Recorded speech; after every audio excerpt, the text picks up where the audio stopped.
I've been called ruthless so many times that it stopped being an insult and started being job description. Alpha King Jared Chisholm, the Winter Wolf, the Northern Tyrant, the ruler who'd consolidated 5 fractured territories through strategic warfare and absolute refusal to accept defiance. I didn't apologize for my methods. The Northern Kingdoms have been bleeding themselves dry through endless conflicts when I'd taken power 15 years ago. Now they were unified, prosperous, and stable under my rule. People feared me. That was intentional. Fear prevented the kind of ambitious stupidity that led to rebellions, assassinations, and civil wars that destroyed kingdoms from within. But fear also meant loneliness. No mate would willingly bond with a ruthless king whose reputation preceded him like winter storm. No Omega wanted to be claimed by someone known for cold calculation rather than warmth. For 15 years, I'd ruled alone, convinced I'd never find a fated mate because fate itself was probably too smart to saddle some innocent Omega with me as partner. Then I found them frozen in ice during a border patrol, and everything I thought I understood about my solitary future shattered along with the magical ice that had preserved them for Moon Goddess knew how long. Twin Omegas, albino, white hair, pale skin, the kind of rare coloring that marked them as either blessed or cursed depending on which cultural superstitions you believed. Frozen solid in a glacial formation that shouldn't have existed this far south, their bodies preserved in supernatural stasis that kept them hovering at the exact edge between life and death. They were the most beautiful things I'd ever seen, and they were dying. Your Majesty, Captain Brennan said with the careful tone he used when he thought I was about to make rash decisions, we should leave them. Whatever magic froze them here, it's dangerous. Ancient. The kind of power that doesn't differentiate between targets and anyone foolish enough to interfere. They're still alive. I could see their chests moving with shallow breaths, could sense the faint pulse of life force that meant they hadn't crossed fully into death yet. If they're alive, we can save them. If they're alive, they're probably meant to stay frozen. Breaking ancient magic has consequences. Then I'll deal with consequences. I'm not leaving 2 Omegas to die in ice when I have resources to save them. I moved closer to the frozen formation, studying the magical patterns visible in the ice itself. Preservation spell, I realized. Someone had frozen them deliberately, not to kill, but to protect. To keep them in stasis until what? Until someone found them? Until the danger passed? Get Tavin. Tell him to bring every magical resource he has for breaking preservation spells. And send runners to the palace. Prepare medical facilities for Omega patients in critical condition. We're taking them back. Your Majesty, we don't know who they are or why they were frozen. They could be criminals, enemies, dangerous. They're Omegas at the brink of death. That's all I need to know. I'd made my decision with the absolute certainty that had defined my 15-year rule. Move. Now. We're running out of time. The mate bond hit me the moment Tavin began breaking the preservation spell. Not 1 bond, but 2, snapping into place simultaneously with enough force that I staggered from the impact. Twin bonds. Both Omegas were my fated mates, connected to me through magic that didn't care about my ruthless reputation or their mysterious circumstances. Your Majesty, Brennan caught my arm as I nearly fell. What's wrong? They're mine. The words came out possessive, alpha instinct roaring to life after 15 years of dormancy. Both of them. Fated mates. Twin bonds. That's not possible. No, one is twin fated mates. Ido. The ice was melting rapidly now. Tavin's magic dismantling the preservation spell carefully to avoid shock damage to the Omega systems. And they're dying. Faster. The spell was keeping them stable. Without it, they're going into terminal decline. Then we need to move faster. Tavin's magic intensified, blue light surrounding the ice formation as he worked. Your Majesty, when this breaks, you need to establish skin contact immediately. The mate bond might stabilize them long enough to get them to proper medical care. It's the only chance they have. The ice shattered with sound like breaking crystal, and the two omegas collapsed. I caught them both, one in each arm, their skin cold as death, their breathing so shallow I could barely detect it. The mate bonds flared with desperate energy, my alpha biology recognizing them as mine and demanding I do everything possible to keep them alive. Francis, one of them whispered, so quietly I almost missed it. Honey, sister, cold, can't. You're safe now. I had no idea if that was true, but I said it with absolute conviction anyway. I'm Alpha King Jared Chisholm. You're under my protection. Hold on. We're getting you to medical care. The Omega's eyes opened briefly, pale blue, almost white, beautiful and terrified. Then she lost consciousness, and her sister followed seconds later. Ride hard, I commanded Brennan while carrying both Omegas to our horses. We need to reach the palace in under 2 hours, or they're not going to survive the journey. Your Majesty, carrying 2 people while riding at that speed. I'll manage. Just move. The ride back was nightmarish. 2 hours of desperate speed, while the Omegas grew colder in my arms despite the mate bonds trying to transfer warmth and stability to their failing systems. I'd ruled kingdoms, commanded armies, made impossible decisions that shaped entire territories. But I'd never felt as helpless as I did carrying my dying mates toward medical care that might not be enough to save them. Hold on, I kept saying, not knowing if they could hear. Just hold on. You're mine. You're not allowed to die now that I've finally found you. That's a direct order from your alpha. One of them, Francis or Unnie, I didn't know which yet, made a sound that might have been a laugh or a sob. Then silence again. We reached the palace with minutes to spare. My personal healers were waiting, prepared for critical Omega patients.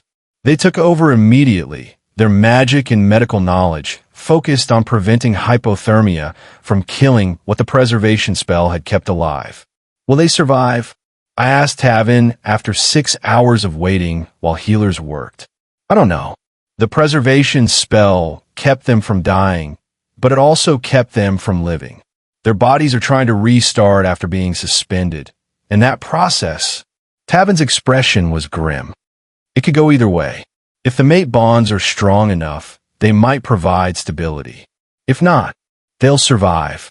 I said it with the same absolute certainty I used for all royal declarations, as if I could command fate itself to obey. They're mine. They'll survive because I'm not accepting any other outcome. That's not how medical crises work. That's how everything works when I'm involved. They'll survive. End of discussion. 8 hours after reaching the palace, one of the healers emerged from the medical wing with cautiously optimistic news. They're stabilizing. Slowly but stabilizing. The mate bonds are helping, providing warmth and life force that their own bodies can't generate yet. They're not out of danger, but they have a chance now. When will they wake? Days at minimum, possibly weeks. Their bodies need time to fully transition from preservation stasis to normal function. Forcing it too quickly could be fatal. The healer hesitated. Your Majesty, we need to know who they are. What happened to them? The preservation spell was incredibly powerful, and it was designed specifically for them. Someone went to extraordinary lengths to keep them alive in ice. We need to understand why to properly treat complications. When they wake, we'll ask them.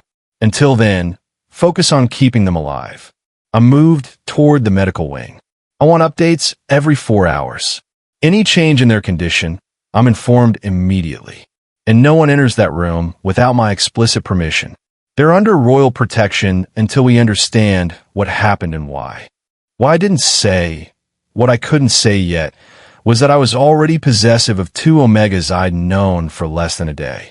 Twin fated mates who'd been frozen in ice for unknown reasons, whose names I'd only learned from whispered words before they'd lost consciousness, who might not even want me as their alpha when they woke and discovered they'd been bonded to the ruthless king who'd become legendary for cold calculation. I'd spent 15 years alone, convinced I'd never find my mate. Now I had two, both dying, both mysterious, both potentially about to become the biggest complication my carefully controlled kingdom had ever faced. "Hold on," I said quietly, standing in the doorway of their medical room and watching healers work. "Whatever happened to you, whatever reason you were frozen, it's over now. You're mine, and I protect what's mine with everything I have. Just survive long enough to let me prove that."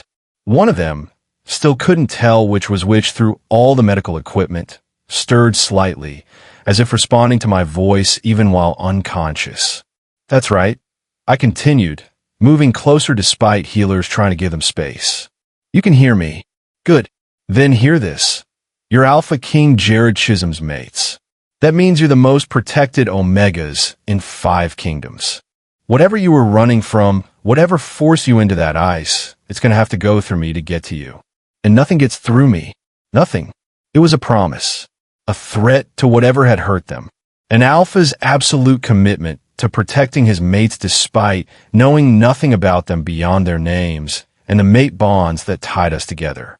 They'd been frozen in ice at the brink of death.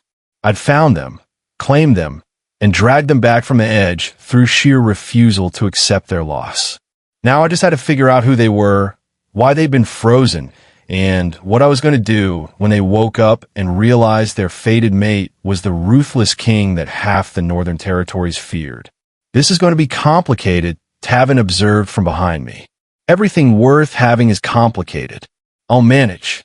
You always do, though usually with more violence than strictly necessary. If violence becomes necessary for protecting them, I'll use it without hesitation. I watched the twins breathe, still too shallow, still too fragile. Tell Brennan to investigate the area where we found them. I want to know everything about that glacial formation. How long it's been there, whether anyone's been searching for them, what kind of magic created the preservation spell. And tell intelligence to start checking records for missing Omegas matching their description. Someone froze them for a reason.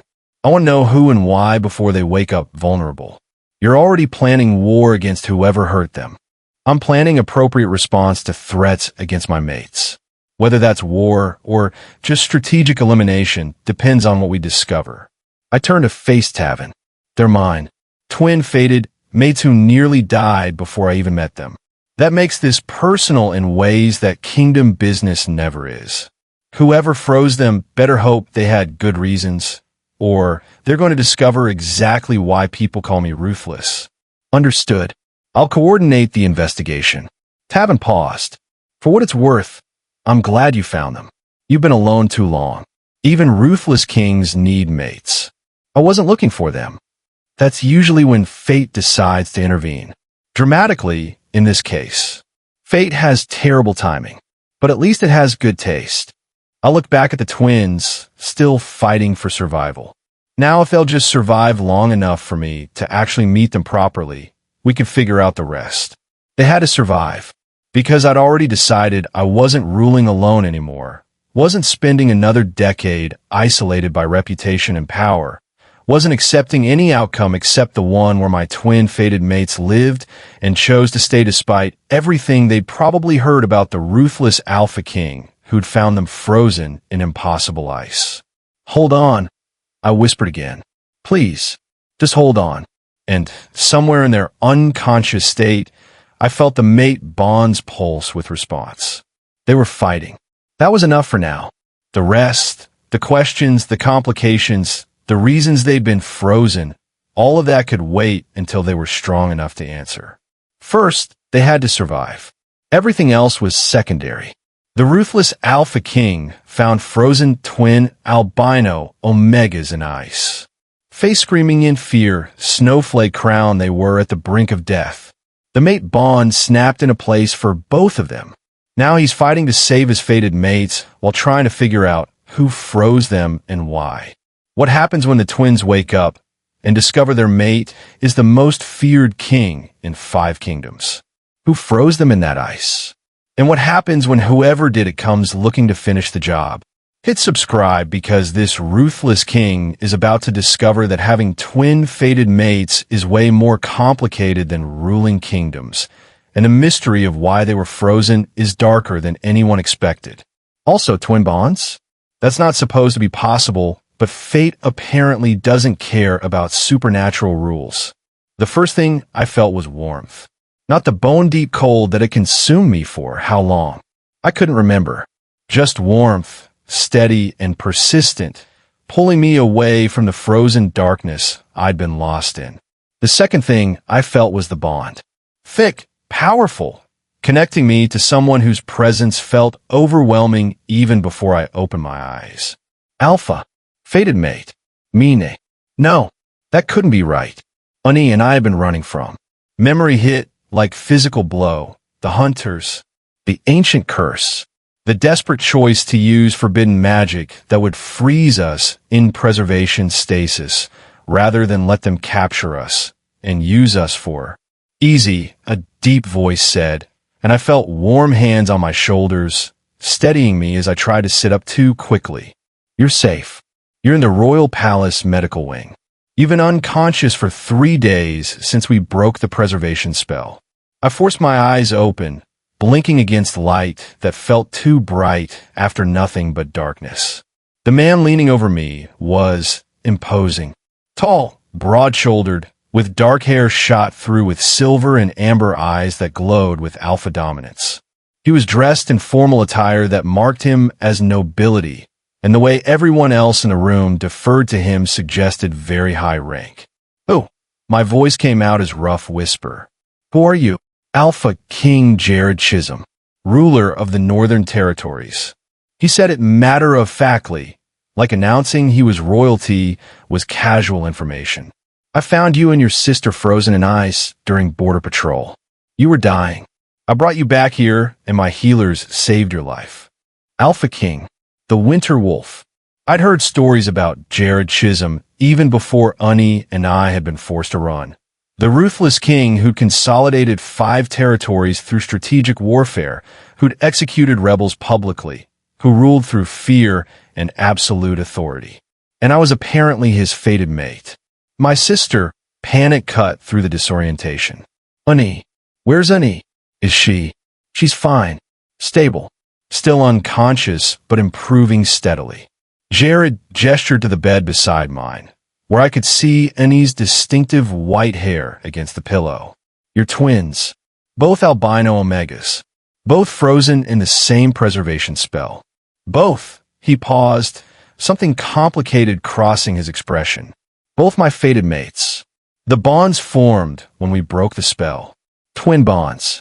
I could feel it now.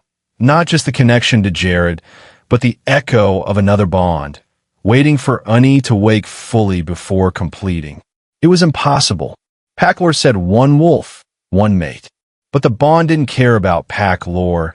It was there undeniable, tying me and Ani both to this powerful alpha who'd found us at the brink of death. I don't understand. I tried to sit up properly, and Jared helped me without making it feel like dominance or control, just practical support. How long were we frozen? Where are we? What? Those are all questions I need you to answer. Jared's tone was gentle but firm. You've been unconscious for 3 days since rescue. Before that, we don't know. The preservation spell was centuries old, but you're not centuries old, which creates temporal complications we can't resolve without your explanation. Who froze you? Why? What were you running from? I looked at Ani, still unconscious, still vulnerable. Could I trust this ruthless king with the truth? Could I tell him about the ancient curse, the hunters who'd pursued us for years, the desperate magic we'd used to escape capture? I need to talk to my sister first, I said carefully, before I explain anything. We made choices together. I can't speak for both of us without her input. Understandable. But I need baseline information now for security purposes. Jared's expression was serious. Someone froze you in magical ice powerful enough to preserve you for potentially centuries. That suggests significant threat. I need to know if that threat is still active, if you're in danger, if bringing you to the palace has exposed my kingdom to whatever you were hiding from. He wasn't wrong. If the hunters have been searching for us all this time, if breaking the preservation spell had alerted them somehow, we were being hunted, I admitted, by people who wanted to use us for something we couldn't allow. The preservation spell was emergency measure. Last resort.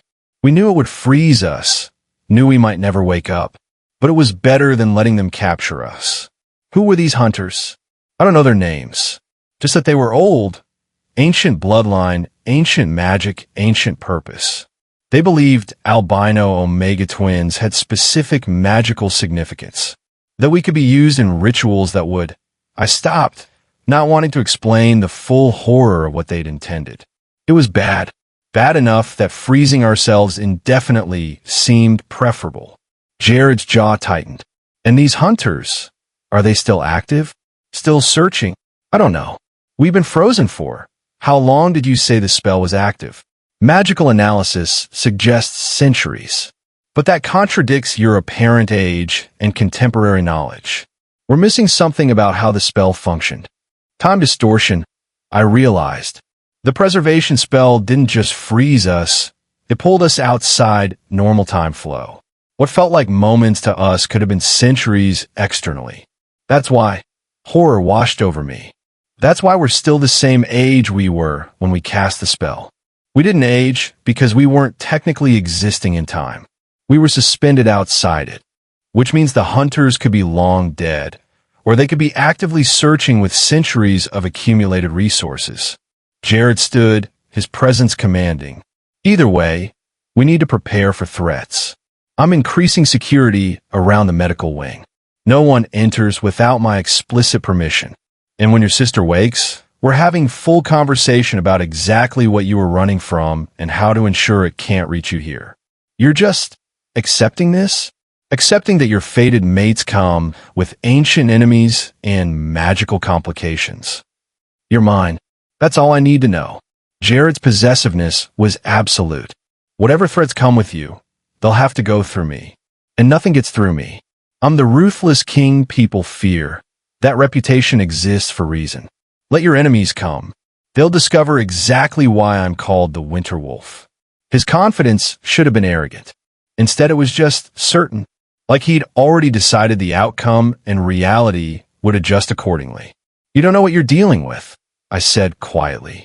These aren't normal enemies. They're ancient, powerful, patient. They've been hunting albino omega twins for longer than most kingdoms have existed. Finding us again won't stop them. They'll come with everything they have. Then I'll destroy them with everything I have, which is significantly more than they're expecting. Jared moved closer, his hand finding mine carefully. I know my reputation. I know what people say about the ruthless king who rules through fear. But that ruthlessness, that calculation, it means I'm very, very good at eliminating threats. And right now, whatever hunted you is threat number one. They'll learn what happens when they target something that belongs to me. The mate bond flared with his conviction, and I felt safe. For the first time since we'd started running years ago, I felt actually safe, protected by someone powerful enough to make good on the promise. I'm Francis, I said, realizing we hadn't done proper introductions. Francis Goss. My sister is Unnie. We're from... I paused, calculating how much time might have passed. We were from the Eastern Valleys originally, before the hunters found us and we had to run. Francis. Jared tested my name, and hearing it in his deep voice made the bond hum with pleasure. I'm glad you're awake. I'm glad you survived the preservation spell and the rescue. And I'm relieved that you're not immediately terrified of being bonded to someone with my reputation. Should I be terrified? Most Omegas are. The ruthless king isn't exactly a popular choice for a fated mate. Jared's expression was carefully neutral. I won't apologize for my methods. They've kept the Northern Territory stable for 15 years. But I understand if my reputation makes this complicated. Complicated is running from ancient hunters for years before desperately freezing ourselves in magical ice. Complicated is waking up bonded to the powerful alpha who found us at the brink of death. Your reputation is just, I search for the right word, information, not judgment. I'll decide who you are based on your actions toward me and Unnie, not based on what other people say about you. That's fair. Though fair warning, my actions toward you are going to be extremely protective. Possessive, probably. The mate bond is affecting my instincts strongly, and you nearly died before I even met you. I'm not letting that happen again. Protective is fine. We've been running alone for so long that having someone actually capable of defending us it's relief more than threat. I looked at Annie again, still unconscious, but stable. When will she wake? Healers estimate within the next day or two. Her recovery is progressing similarly to yours. Slower because she's the younger twin perhaps, or just individual variation. But she's stable, improving, and the mate bond is helping. Jared, follow my gaze. You're identical twins. The healers can't tell you apart except by checking which bed you're in. We're used to that. It's been useful sometimes, confusing pursuers, creating alibis, general twin advantages. Though usually we can tell each other apart, even when others can't. The bond will help with that too. I can already feel slight differences in how each bond manifests, similar but distinct. Once Annie wakes and the bond's fully complete, it'll be even clearer. A healer entered, middle-aged beta woman who moved with professional efficiency. Your Majesty, Lady Frances needs rest. She's been awake for 20 minutes, which is excellent progress. But we need to avoid overtaxing her system while it's still recovering from stasis. Understood. Jared stood, reluctant to leave based on what I felt through the bond. I'll return in a few hours. If you need anything before then, if Annie wakes, if you feel threatened in any way, tell the guards immediately. They have orders to fetch me regardless of what I'm doing. Thank you. For saving us. For bringing us here. For not just leaving us in that ice. You're my mates. Leaving you was never an option I consider. Jared's certainty was grounding. Rest. Recover. When Annie wakes, we'll figure out the rest together. After he left, the healer helped me settle back into bed, checking vital signs and asking medical questions I barely had energy to answer. The waking had taken more out of me than I'd realized. My body still recovering from the extended stasis from the trauma that had led to the freezing in the first place. The Alpha King has been here constantly, the healer said while adjusting monitoring equipment. Every few hours, checking on your progress. I've never seen him this invested. Usually he's all cold calculation. With you two, he's different. Different how? Worried. Protective. Human, almost, instead of just royal authority. The healer's smile was slight. It's good for him. He's been alone too long. Having mates might soften some of the ruthlessness people fear, or might make him more dangerous.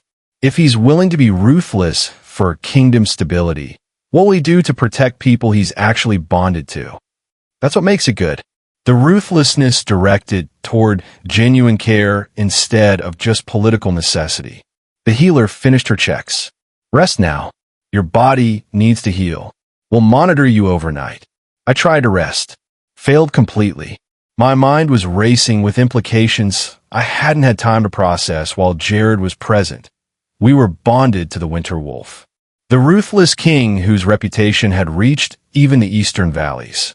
The Alpha who'd consolidated 5 territories through strategic warfare and absolute authority.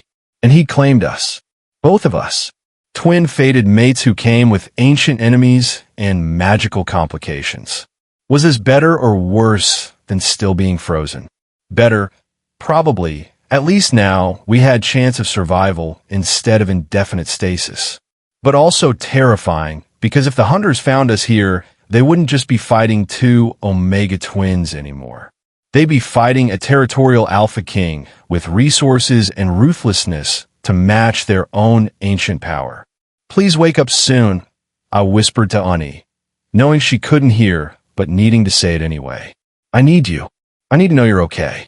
And I need help figuring out what we do about being bonded to someone this powerful, who's probably going to start war with ancient hunters the moment he fully understands what we were running from. Annie didn't respond, but her breathing was steadier than it had been, and the bond one shared with her felt stronger, like she was closer to waking, to consciousness, to being present again instead of just existing in healing stasis. I let myself sleep, trusting Jared's security protocols and the guards outside the medical wing and the bond that connected us all together. And try not to think about what would happen when the hunters realized we'd been found. Annie woke up screaming. Not words, just raw terror, the kind of sound that came from nightmares so vivid they followed you into consciousness. I was at her bedside before the healers could reach her, my hand finding hers, our twin connection blazing to life fully now that she was conscious. Annie, you're safe. We're safe. The preservation spell worked. We survived. I kept my voice steady despite my own fear spiking in response to hers. You're in the royal palace. We were rescued. We're alive. Her pale blue eyes, identical to mine, focused on me with desperate relief. Francis, you're here. You're real. I thought. The nightmare said you died, that the spell had failed, that they'd found us. The spell worked. We're both alive. Both safe. I squeeze her hand. But things are complicated. We need to talk. How complicated? Annie's gaze tracked around the room, taking in the medical equipment, the luxurious surroundings that didn't match the desperate circumstances we'd last remembered. Where are we? How long were we frozen? Royal Palace of the Northern Territories. We were frozen for. It's unclear. The spell existed for centuries, but we didn't age, so temporal distortion makes exact timeline impossible to determine. Could be decades, could be centuries. We don't know yet. I help her sit up carefully. And there's something else. Something major. The mate bond activated. What? But we were frozen. How could? When they broke the preservation spell. The Alpha who found us. He's our fated mate. Both of us. Twin bonds. I watched her process that impossibility. His name is Jared Chisholm, Alpha King of the Northern Territories, also known as the Winter Wolf. The ruthless king who consolidated 5 territories through warfare and absolute authority. Annie stared at me for a long moment. Then, we're bonded to the Winter Wolf, the most feared alpha in the Northern Kingdoms. Both of us simultaneously in bonds that aren't supposed to be possible. Yes, and he knows about the hunters? Why were we frozen? I told him the basics. That we were being pursued by ancient enemies who wanted to use us for rituals. That the preservation spell was a desperate escape. He's taking it seriously. Increased security, investigation into the threats, preparing for potential attack. He's very protective. Of course he is. We're his mates. Alphas are instinctively protective of their mates. And this one has a reputation for ruthlessness that makes protective probably escalate into possessive very quickly. Annie's analysis was characteristically sharp despite just waking from magical stasis. How much does he know about the specific nature of the hunter's interest in us? Not everything. I wanted to wait for you before explaining fully. The ritual requirements, the bloodline's significance, all of it. We should tell him together. Agreed. Though we need to be strategic about how much we reveal. If he decides we're too dangerous to keep around despite the mate bonds. He won't. I was certain of that, even having just met him. He's ruthless toward enemies, not toward people he's claimed as his. And he's definitely claimed us. The possessiveness is intense. As if summoned by mention of him, Jared entered the medical wing with the kind of presence that made everyone else in the room instinctively defer. His gaze went immediately to Annie, relief obvious in his expression. You're awake. Good. He moved to her bedside, his hand finding hers with careful gentleness. I'm Alpha King Jared Chisholm, your fated mate, along with your sister. I know this is overwhelming. We can discuss details after you've recovered more. I'm recovered enough to discuss now. Annie's voice was steady despite what I felt through our twin bond. her fear, her uncertainty, her desperate need to assess whether this powerful alpha was threat or protection. Francis said, "You want to know about the hunters, about why we were frozen. I'm ready to explain if you're ready to hear it." "I'm ready." Jared gestured for chairs to be brought, settling in for what was clearly going to be lengthy explanation. "Tell me everything. Who they are, what they wanted, why albino omega twins are significant enough to justify ancient preservation magic." Unnie and I exchanged glances, our twin connection allowing silent communication about how much to reveal. Then Unnie began. 300 years ago, there was a ritual, ancient blood magic that required specific components: twin omegas, albino coloring, virgin status, and willing participation coerced through magical compulsion. The ritual would transfer their combined life force to a dying alpha bloodline, extending their lives indefinitely through repeated casting. It was horrific. The twins didn't survive the transfer, but the bloodline gained centuries of extended life. Jared's expression had gone cold, and these hunters wanted to use you for that ritual. They're descended from the original bloodline, the one that used blood magic 3 centuries ago and has been hunting albino omega twins ever since to maintain their immortality. I picked up the explanation. We're the first viable candidates they found in 50 years. They tracked us for 3 years before we finally got desperate enough to use forbidden preservation magic. The spell was meant to hide us, Annie continued. Put us in stasis that would last until the threat passed, or until we died naturally within the ice. We didn't know. We had no way of knowing that the spell would actually work for centuries, that we'd survive the stasis, or that someone would eventually break it and rescue us. And now they'll be searching again. Jared's tone was flat, dangerous, because breaking the preservation spell would have created magical signature that anyone monitoring for it would detect. They know you're awake. They know where you are, and they're going to come for you. Most likely, yes. Annie's voice was steady despite what I knew she was feeling. We're sorry. We didn't mean to bring this threat to your kingdom. If you want us to leave, if you want to dissolve the mate bonds before they become permanent, we understand. We can run again. We're good at running. You're not running anywhere. Jared's possessiveness was absolute. You're my mates. That means you're under my protection. These hunters want to use you for immortality rituals. They'll have to go through me first. And I'm very difficult to go through when I'm motivated. Your Majesty, Annie said carefully, these aren't normal enemies. They're ancient, powerful, patient. They've been conducting this ritual for 3 centuries. They have resources and magic that pale in comparison to consolidated resources of 5 unified territories under single rule. Jared's interruption was firm. They're used to hunting isolated targets. They're not used to fighting territorial alpha kings with armies and magical support and absolute conviction that their mates are not available for ritualistic sacrifice. Let them come. They'll discover what ruthless actually means. You're willing to go to war for us. I said it as a statement, not a question. I'm willing to do whatever's necessary to keep you safe. If that's war, fine. If that's strategic elimination of their leadership, also fine. If it's burning their entire bloodline to ash so thoroughly that no one remembers they existed, equally acceptable. Jared's amber eyes held mine. I've spent 15 years being ruthless for kingdom stability.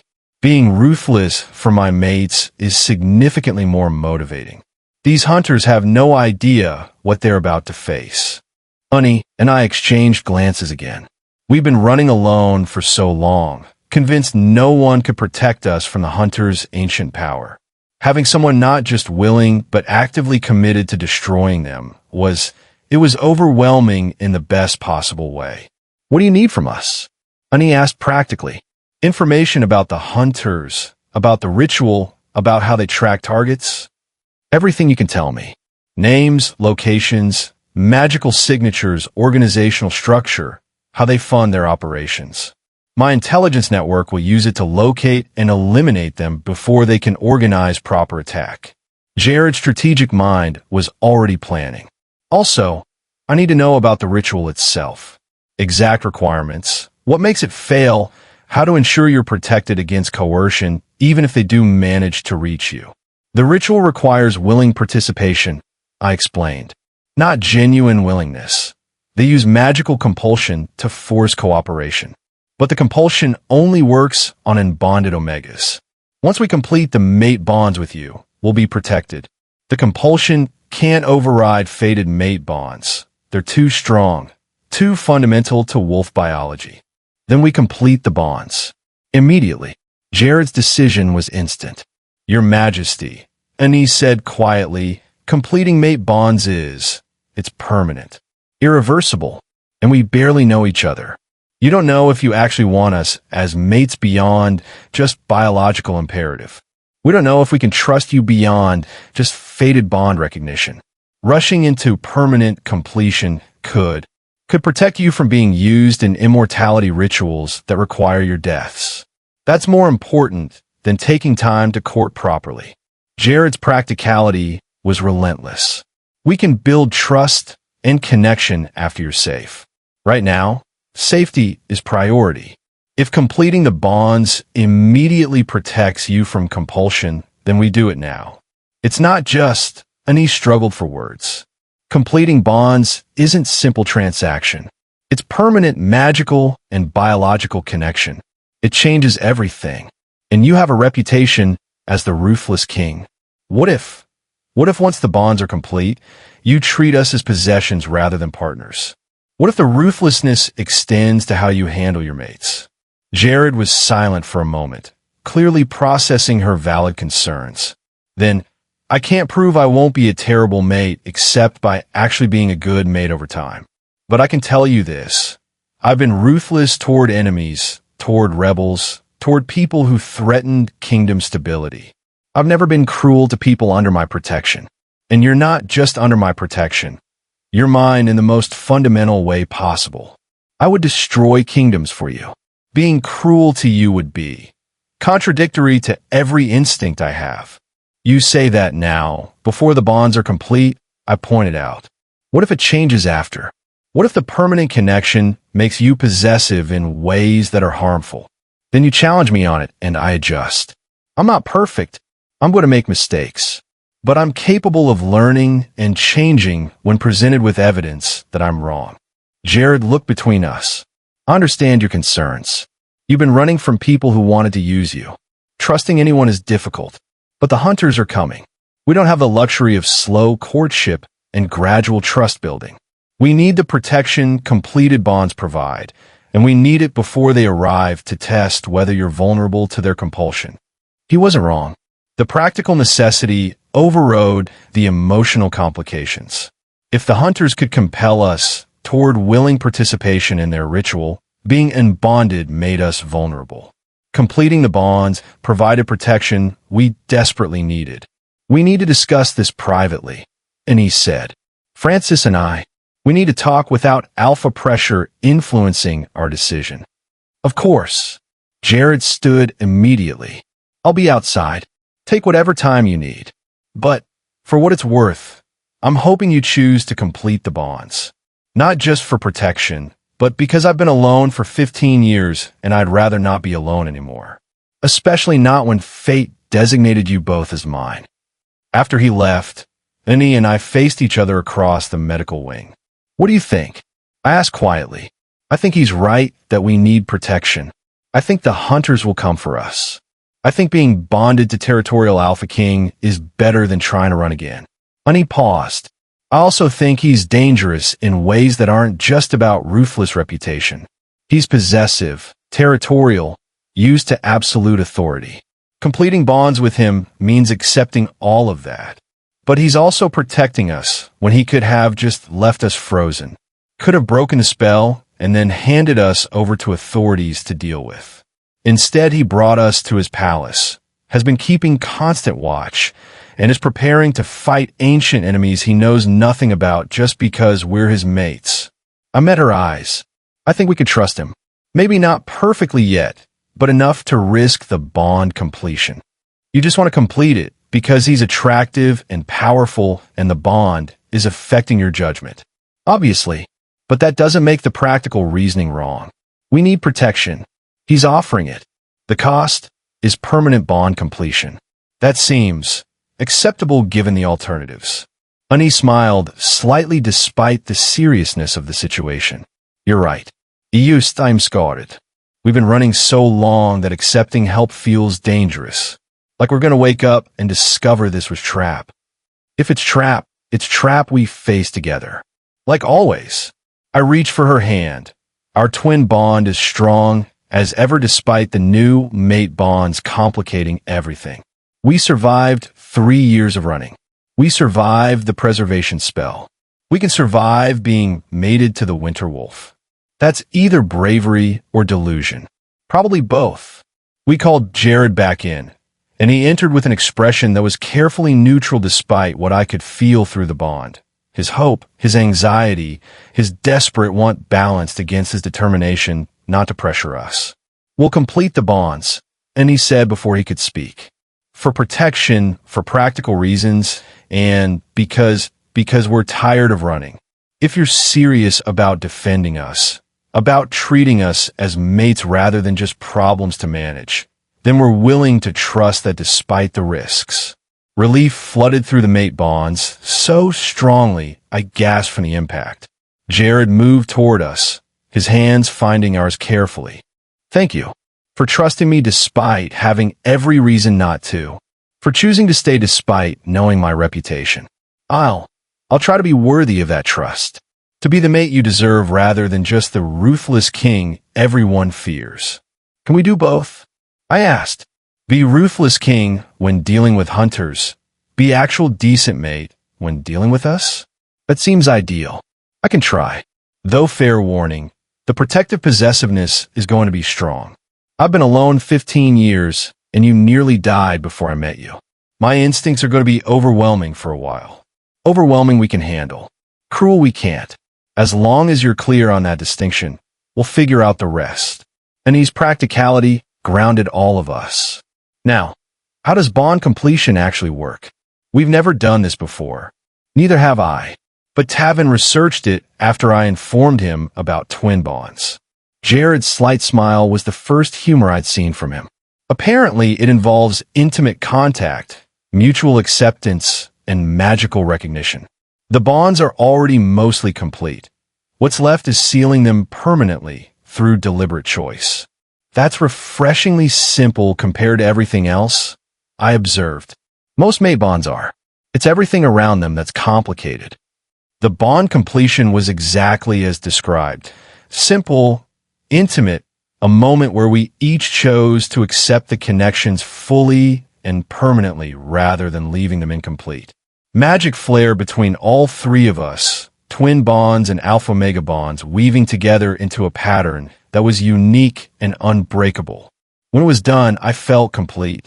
Like something I hadn't known was missing had suddenly fallen into place.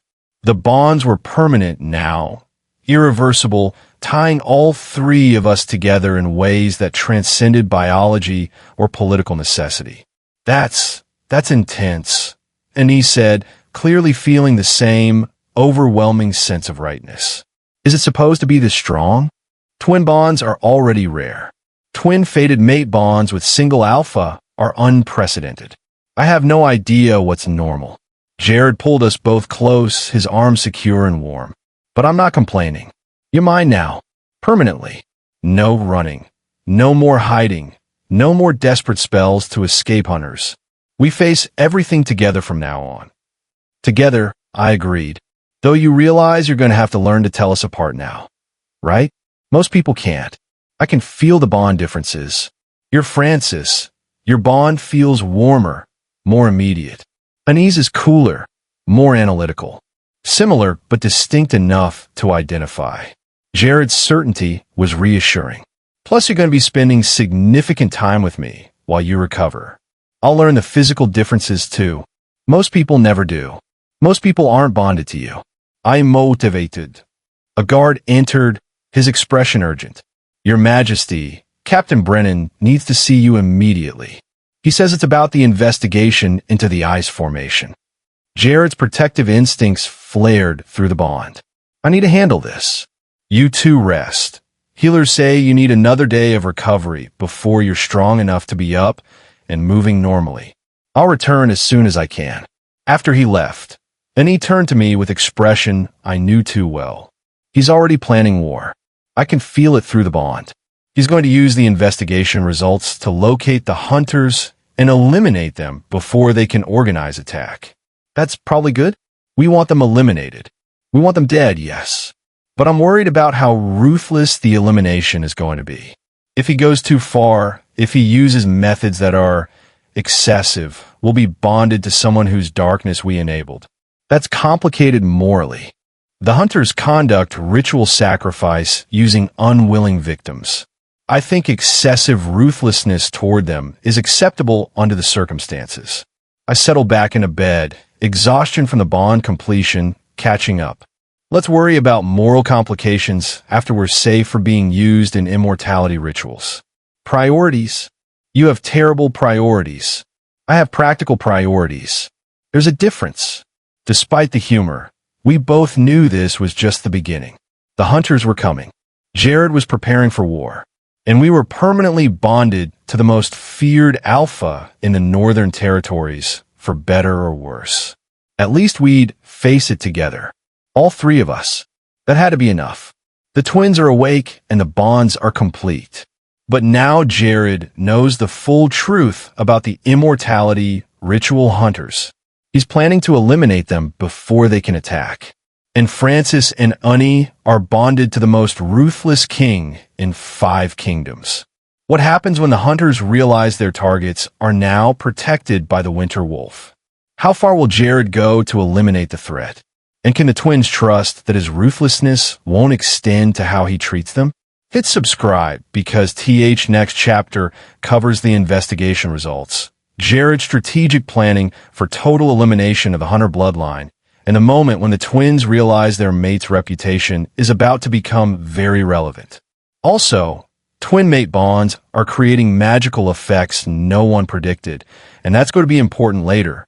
The investigation results were worse than I'd anticipated, which was saying something given my usual baseline assumptions about threats.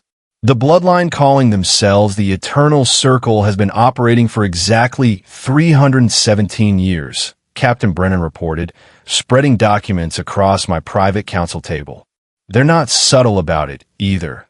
Historical records show repeated disappearances of albino Omega twins correlating with their locations. 17 sets of twins over 3 centuries, all vanishing without trace, all presumed dead. 17. I processed that with cold calculation. They've been conducting this ritual 17 times. Successfully, which means they have refined process and established infrastructure for hunting, capturing, and compelling victims. Exactly. And based on magical analysis of the preservation spell site, Francis and Unnie would have been the 18th set, except they managed to escape using forbidden magic that froze them before capture could occur. Tavin added magical assessment documents to the pile. The spell signature is unique, customized specifically for them, probably taught by someone who knew they were in danger and wanted to provide emergency protection. Do we know who taught them the spell? No records. But whoever was knew ancient preservation magic that's been theoretically impossible for centuries. That suggests either very old knowledge preserved in secret or magical innovation that solved problems everyone else considered permanent. Tavin's expression was troubled. Your Majesty, the fact that this spell worked, that it actually preserved them for centuries and allowed successful revival. That's unprecedented. If the Eternal Circle learns that's possible, they'll want that knowledge too. For their own preservation, for backup plans if their immortality ritual fails. Then we make sure they don't learn. And we eliminate them before they can even attempt to reclaim Francis and Unnie. I studied the compiled information. What do we know about their current operations? Locations, leadership, resources? They operate primarily from ancestral estate in the borderlands between our territory and the southern kingdoms. Approximately 40 active members across 3 generations, with dozens more in supporting roles. They're functionally a noble house with legitimate business interests that fund their illegal ritual activities. Brennan pointed at maps showing their territory. They're not hiding. They're just protected by wealth, political connections, and the fact that no one's been able to prove their involvement in the disappearances. Proof is for legal proceedings. I'm not planning legal proceedings. I made notes on the map, marking strategic vulnerabilities. I'm planning for elimination. Complete, total, thorough enough that the bloodline ceases to exist and can never threaten anyone again. What are our options? Militarily? We could march forces to their estate and demand surrender. They'd resist. We'd have justification for violence. We'd eliminate them through what appears to be legitimate conflict resolution. Brennan's tactical assessment was clinical. Politically problematic. Attacking a noble house without formal declaration would create tensions with the southern kingdoms who might view it as northern aggression. Alternatively, Tavin offered, we could handle this magically. Targeted strikes against their leadership, disruption of the immortality ritual that sustains their current generation, strategic elimination that looks like natural causes or internal conflict. Slower but less politically explosive. Or we do both. I'd already decided the approach. Military pressure as visible threat, while magical operations eliminate actual targets. They'll be focused on defending against conventional attack, while we systematically destroy them through methods they don't see coming. By the time they realize what's happening, their bloodline is gone and there's nothing left to defend. That's comprehensive. Brennan's tone suggested he'd expected exactly this level of ruthlessness. When do we move? Immediately. Brennan, coordinate troop movements toward the border. Make it look like routine patrol expansion, nothing overtly aggressive. Tavin, assemble your best magical operatives for covert operations. I want their leadership identified, tracked, and eliminated within 2 weeks. No survivors from a bloodline that's been conducting ritual murders for 3 centuries. And what do we tell Lady Frances and Lady Annie? Tavin asked carefully. They're going to feel this through the mate bonds. They'll know we're preparing for violence. I'll tell them the truth, that I'm eliminating the threat that hunted them, that I'm being ruthless in exactly the ways my reputation promises. If they object to the methods, I pause considering. Then we'll discuss adjustments. But I'm not letting these hunters survive just to maintain moral high ground. Francis and Annie's safety matters more than appearing merciful toward people who conduct ritual sacrifice. After my commanders left to execute the plan, I returned to the medical wing where the twins were supposed to be resting, but were instead clearly arguing about something in the intense whispered way that suggested twin communication I wasn't privy to despite the mate bonds. Whatever you're arguing about, the answer is no, I said, entering their room without preamble. You're still recovering from centuries of magical stasis. You're not leaving these chambers until healers clear you for normal activity. We weren't planning to leave, Frances said, though her expression suggested I'd guessed their argument's topic exactly. We were just discussing, hypothetically, whether we're strong enough to help with whatever you're planning against the hunters. You're not. You're staying here, protected, while I handle threats. I moved to sit between their beds, positioning myself where I could see both of them equally. I need to tell you what investigation revealed. About the Eternal Circle, about their operations, about what I'm planning to do regarding their continued existence.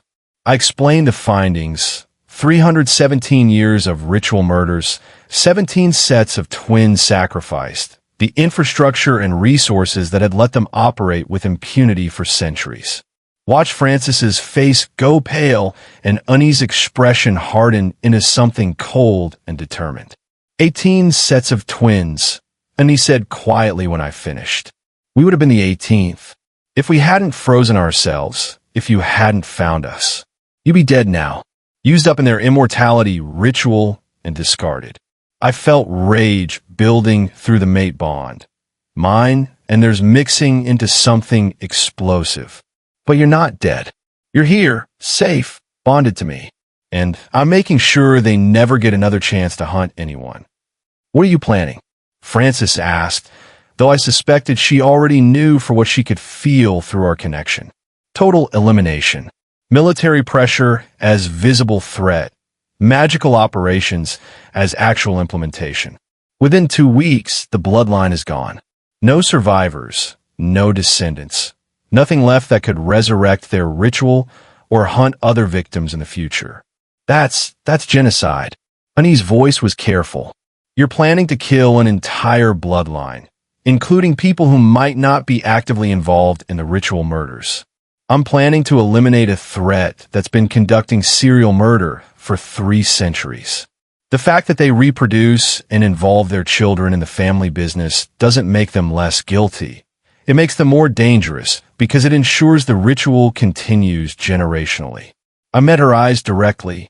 If you're asking if I feel guilty about killing people who would have used you for ritual sacrifice, the answer is no. They made their choices. I'm making mine. What if some of them are innocent? What if there are family members who don't participate, who don't know about the rituals?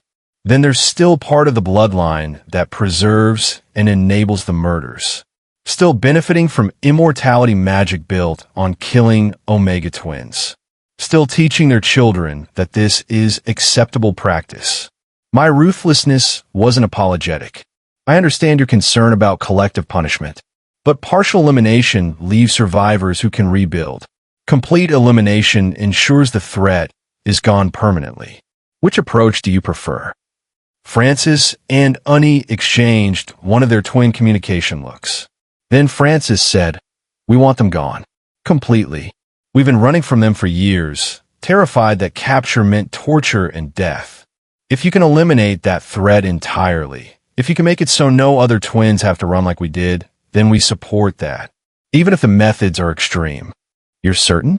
Because once I start, I'm not stopping halfway.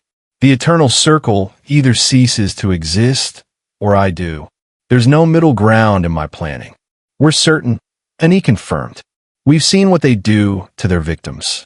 17 sets of twins over 3 centuries. That's 34 Omegas tortured to death for someone else's immortality. We don't want mercy for them. We want them gone.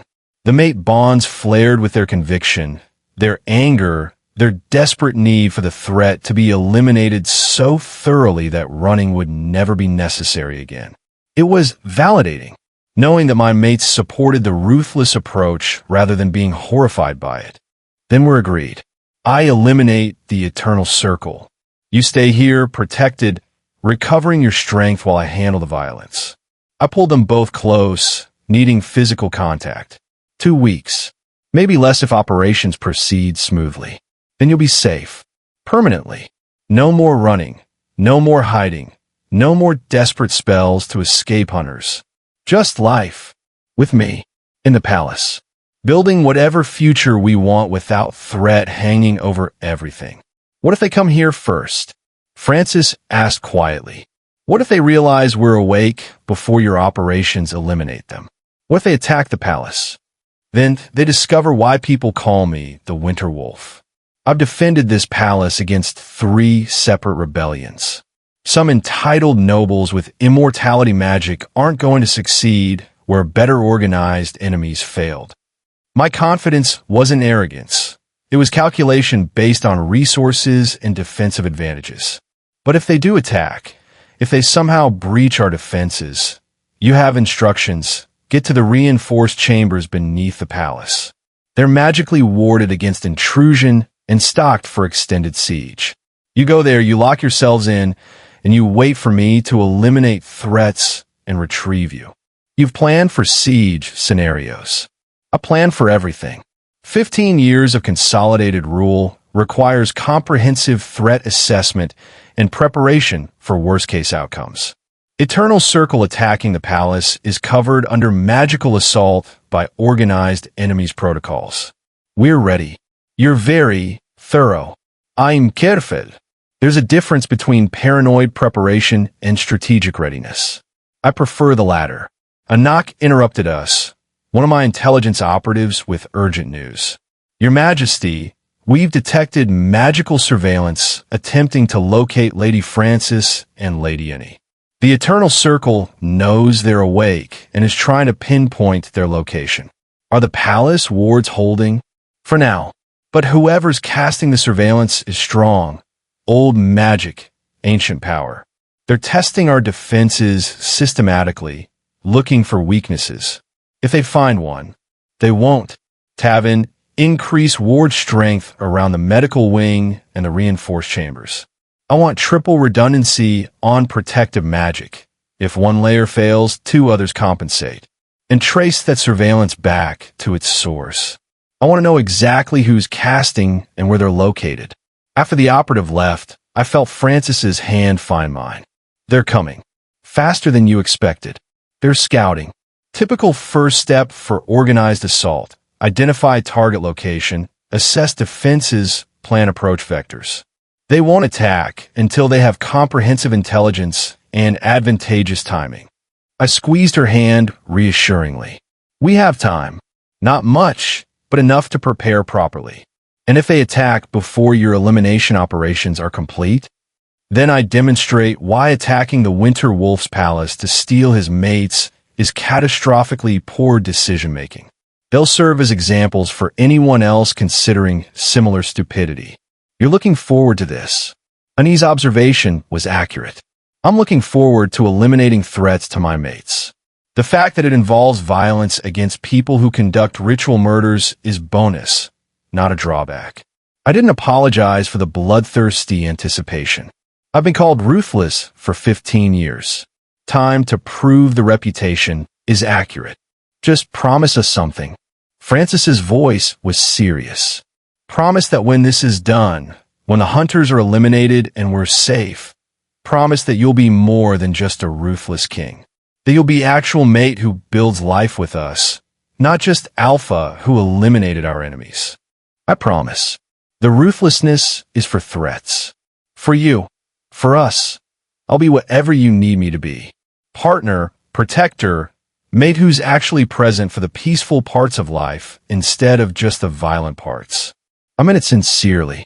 I've been alone for 15 years because no one wanted to bond with someone whose reputation promised coldness. You're choosing me despite that reputation. The least I can do is prove there's more to me than just strategic violence. We're going to hold you to that. I expect nothing less. The Eternal Circle made their move 3 days later. Not direct assault, but attempted infiltration. Magical operatives posing as servants try to reach the medical wing through positions that would grant them access to Francis and Annie. We caught them before they got close. Not because our security was perfect, but because Tavin had been expecting exactly this approach and had set magical traps specifically designed to detect immortality magic users. 5 operatives, Brennan reported after the infiltrators had been captured. All from the Eternal Circle bloodline. All carrying ritual components that would have been used to compel Lady Francis and Lady Annie toward willing participation. They were planning an abduction, not assassination, because killing them defeats the purpose.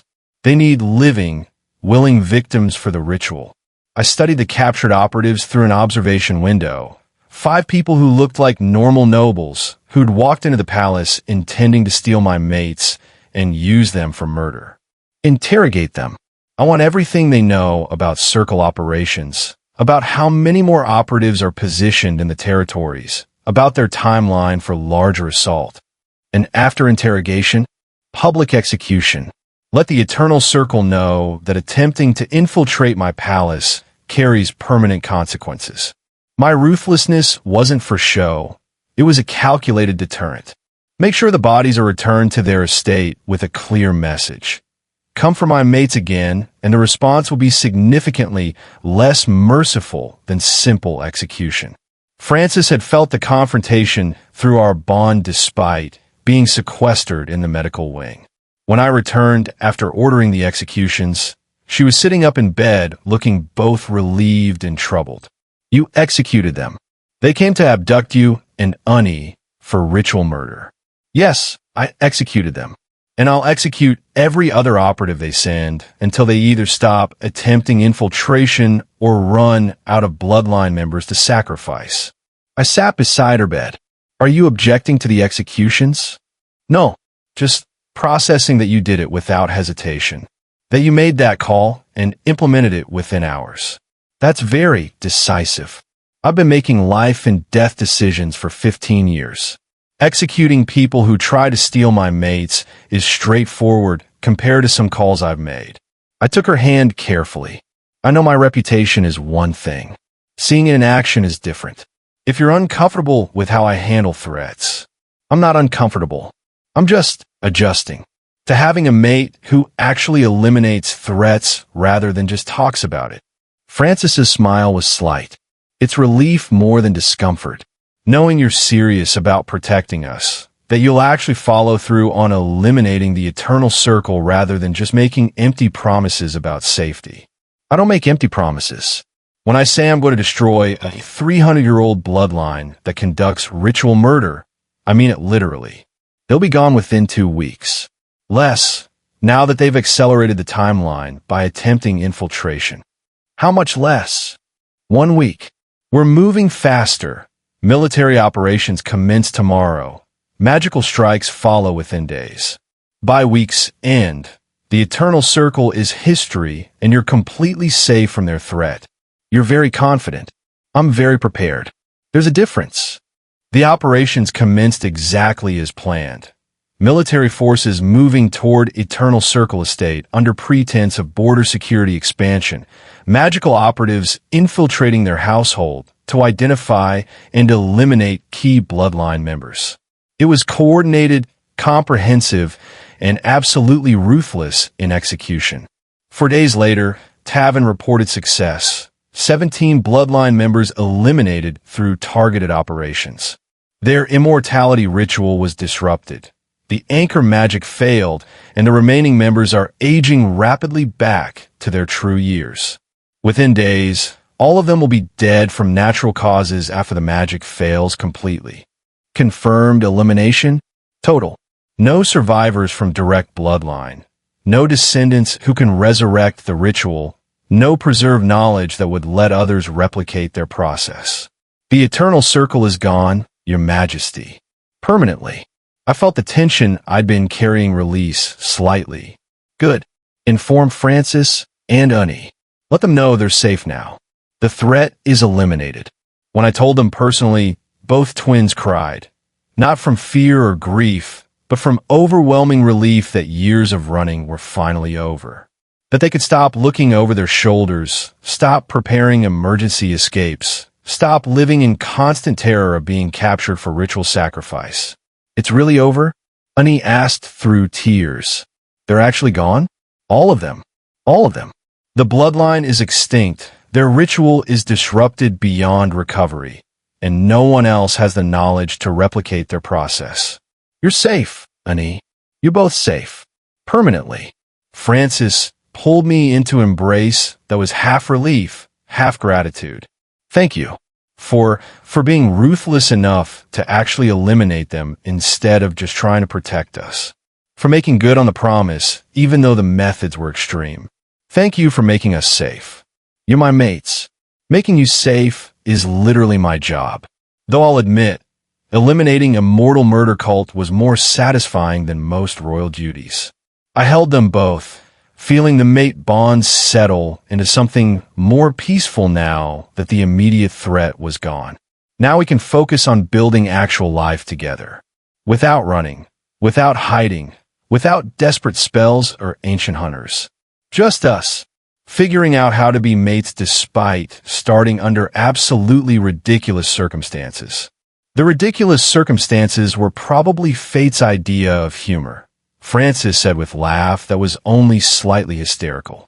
Because apparently we needed extra drama beyond just being twin-fated mates to a ruthless king. Fate has terrible sense of humor, but at least the outcomes are good. I pulled them both close, grateful beyond words that they'd survived, that I'd found them, that fate had given me two incredible mates despite my reputation suggesting I deserved none. The Eternal Circle was gone. Francis and Annie were safe, and we had the rest of our lives to figure out the complicated, beautiful reality of being bonded despite impossible circumstances.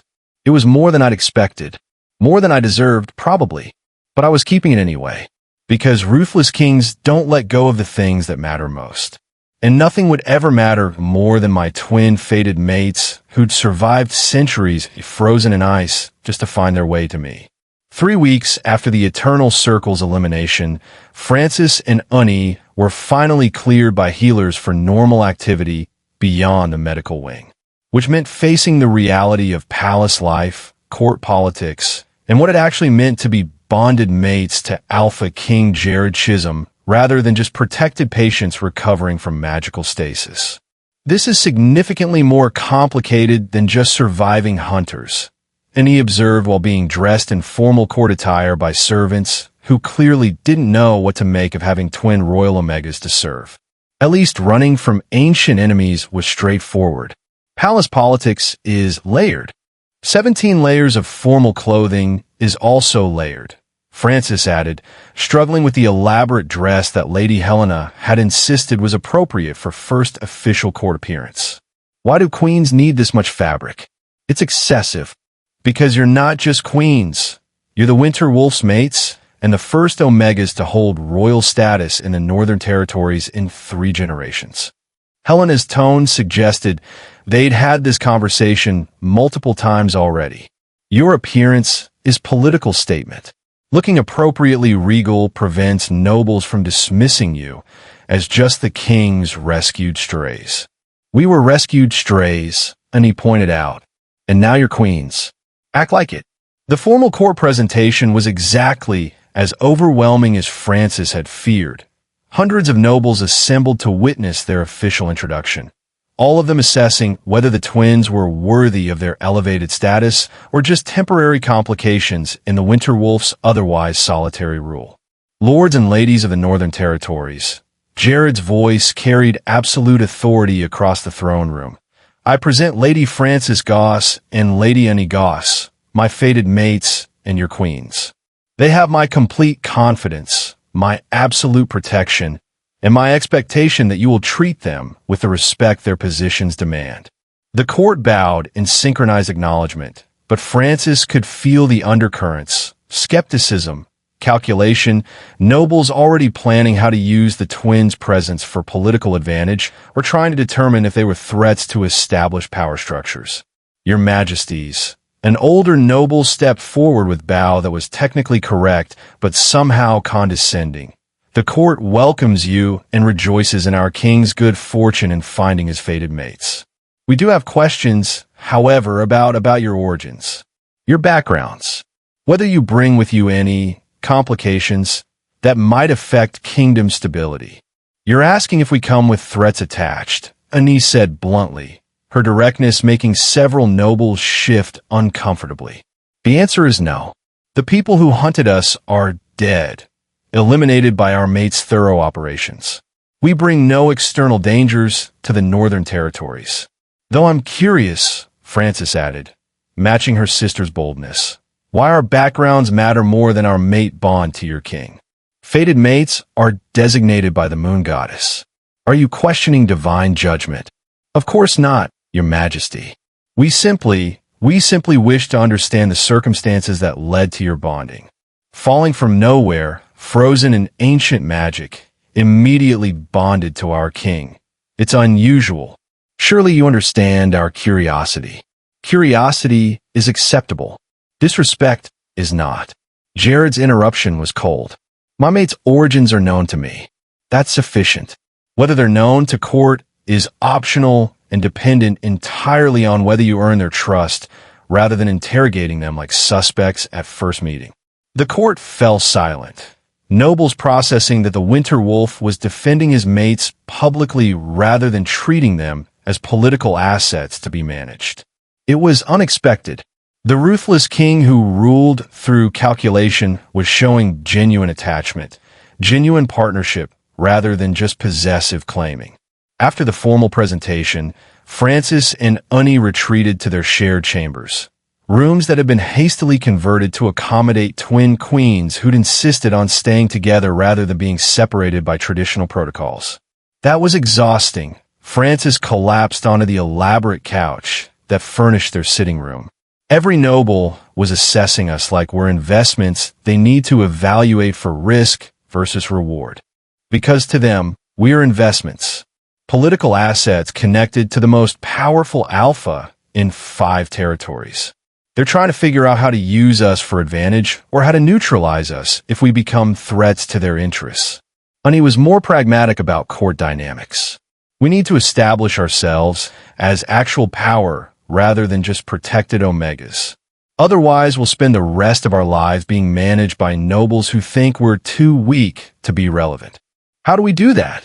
We prove we're not just Jared's mates. We're actual queens with capabilities beyond biological bonds.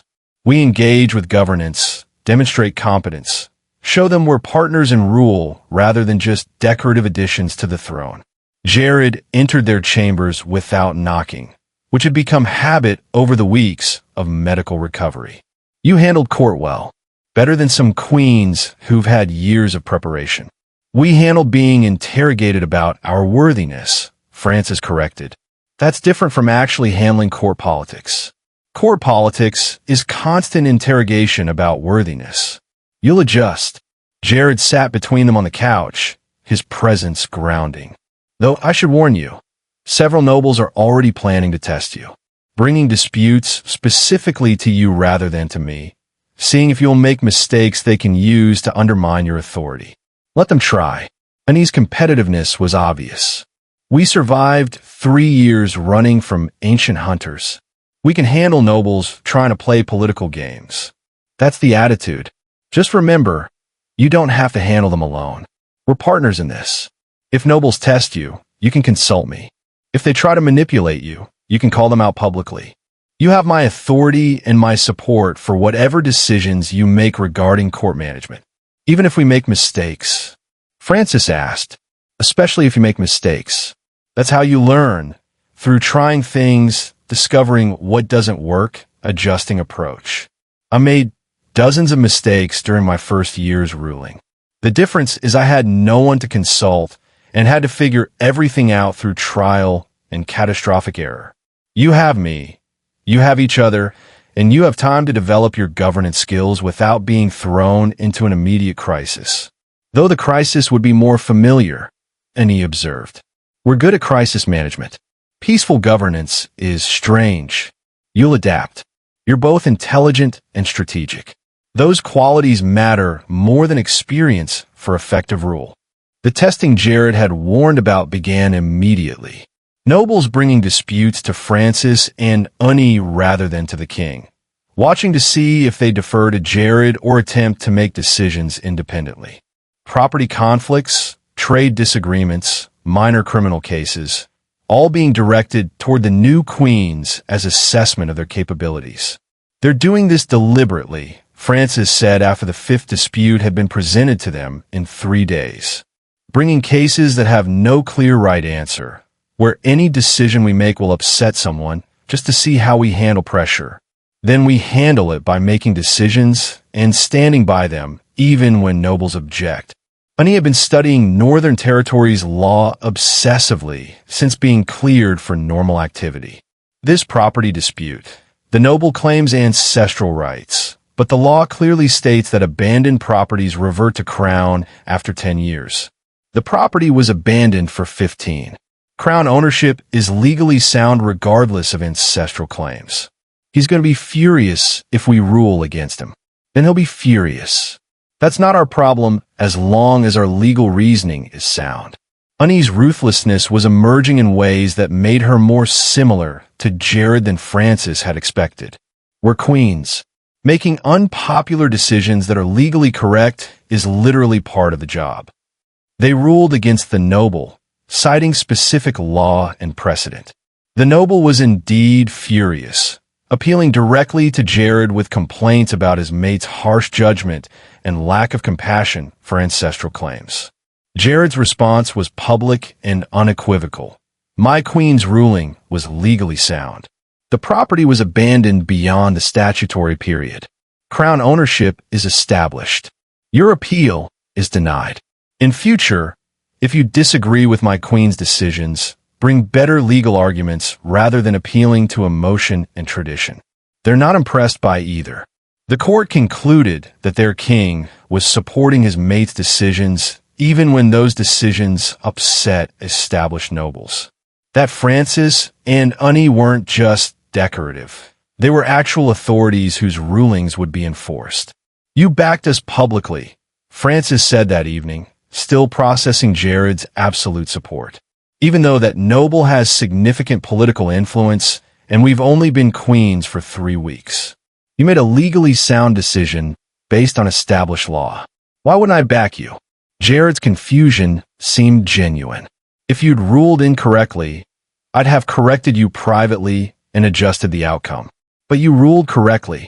That deserves public support, not private correction. Most alphas wouldn't give their mates that much independent authority. Especially not omegas. Especially not omegas they've only known for a month. Most alphas aren't mated to twin omegas who survived ancient hunters through strategic brilliance and desperate magic. You're not helpless. Treating you as helpless would be insulting to your actual capabilities. Jared pulled them both close. Besides, I've been ruling alone for 15 years. Having partners who can share governance is a relief, not threat. Use the authority I'm giving you. Make decisions, handle disputes. Prove to court that you're queens in more than just title. Even if we make mistakes. Everyone makes mistakes. I'll help you learn from them rather than punishing you for them. That's what partnership means, supporting growth rather than demanding perfection. The partnership was tested more significantly 2 weeks later when succession questions emerged. The same noble who'd lost the property dispute raised concerns in open court about heirs, about whether twin queens meant twin lines of succession, about what would happen if Francis and Annie had children simultaneously and created competing claims to throne. Your Majesty, the noble addressed Jared with false concern. The court seeks clarity about succession. With 2 queens, both omega, both capable of bearing heirs, how is inheritance determined? Does primogeniture apply between the queens? Does the birth order of their children matter? We need a legal framework established before complications arise.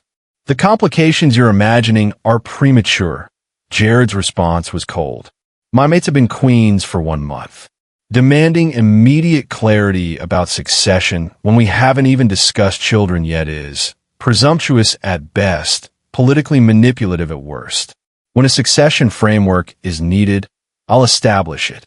Until then, stop using concern about heirs as an excuse to undermine my queen's authority. But Your Majesty, the discussion is over. Bring me actual governance concerns, or stop wasting court time with speculation about hypothetical children. After court dismissed, Francis confronted Jared in private. He's right that we need a succession framework. Twin mates creates legitimately complicated inheritance questions. We should address them before they become actual problems rather than just theoretical ones. Agreed. But not under pressure from Noble, who's trying to create division between you and Annie by making you compete over whose children would inherit first. We establish succession on our terms, as partnership decision, not as reaction to court manipulation. So how do we actually handle it? Annie asked practically, because Francis is right that twin queens is unprecedented. We need clear rules or we'll be dealing with succession disputes for decades. We establish that you're co-queens with equal authority. Any children you have are equally legitimate heirs, regardless of birth order between mothers. When the time comes to designate crown heir, we choose based on capability rather than birth order. Jared's solution was characteristically straightforward. It's not traditional, but nothing about our bonding is traditional. We make new traditions that actually work rather than following old ones that don't account for twin mate bonds. That's going to upset nobles who care about primogeniture and traditional inheritance. Nobles who care about tradition can cope or leave. I'm not structuring my family around their preferences. Jared's ruthlessness was showing. You're my mates. Any children we have will be raised as equals with inheritance based on merit rather than arbitrary birth order. That's non-negotiable. You're very certain about this. I'm certain about you. About us. About building something that works rather than just following protocols that don't fit our reality. Jared kissed them both gently. Now, separate topic. Tavin found something in his continued investigation of the preservation spell site. Something that suggests your magic is more significant than you've told me. Francis and Unnie exchanged twin glances, the kind of silent communication that suggested they'd been keeping secrets. What did he find? Unnie asked carefully. Evidence that the preservation spell was cast by you. Not taught to you by someone else. Actually cast by you, using power that shouldn't exist in omegas of your generation. Ancient magic that's been theoretically lost for centuries. Jared's tone was neutral, but Francis could feel his curiosity through the bond. Want to explain how two young omegas manage forbidden magic that experienced practitioners consider impossible? It's complicated, Francis said, stalling. Everything about you is complicated. I'm used to it by now. We're not just omegas, Annie admitted finally. We're descended from ancient bloodline, the same bloodline that originally developed preservation magic centuries ago. The knowledge was passed down secretly through generations, hidden from those who would misuse it. When the hunters found us, when we realized we couldn't escape through normal means, we used inherited knowledge to cast the preservation spell. Your ancient magical bloodline hiding in plain sight as ordinary omegas. Yes, our family has been hiding for centuries, protecting the preservation magic knowledge from those who'd use it for immortality rather than protection. The Eternal Circle was hunting us not just because we're albino omega twins, but because we're also the only living descendants of the bloodline that created the magic they've been trying to replicate for 300 years. So, eliminating the Eternal Circle didn't just protect you. It protected ancient magical knowledge they'd been seeking. Exactly. And now that knowledge it's ours to protect. To decide who learns it, if anyone. To use for protection rather than exploitation. Francis watched Jared process this revelation. Are you angry we didn't tell you immediately? I'm not angry. I'm calculating what this means strategically. Jared's tactical mind was already working. You have access to magic that supposedly doesn't exist anymore. That makes you valuable targets for anyone who discovers that fact.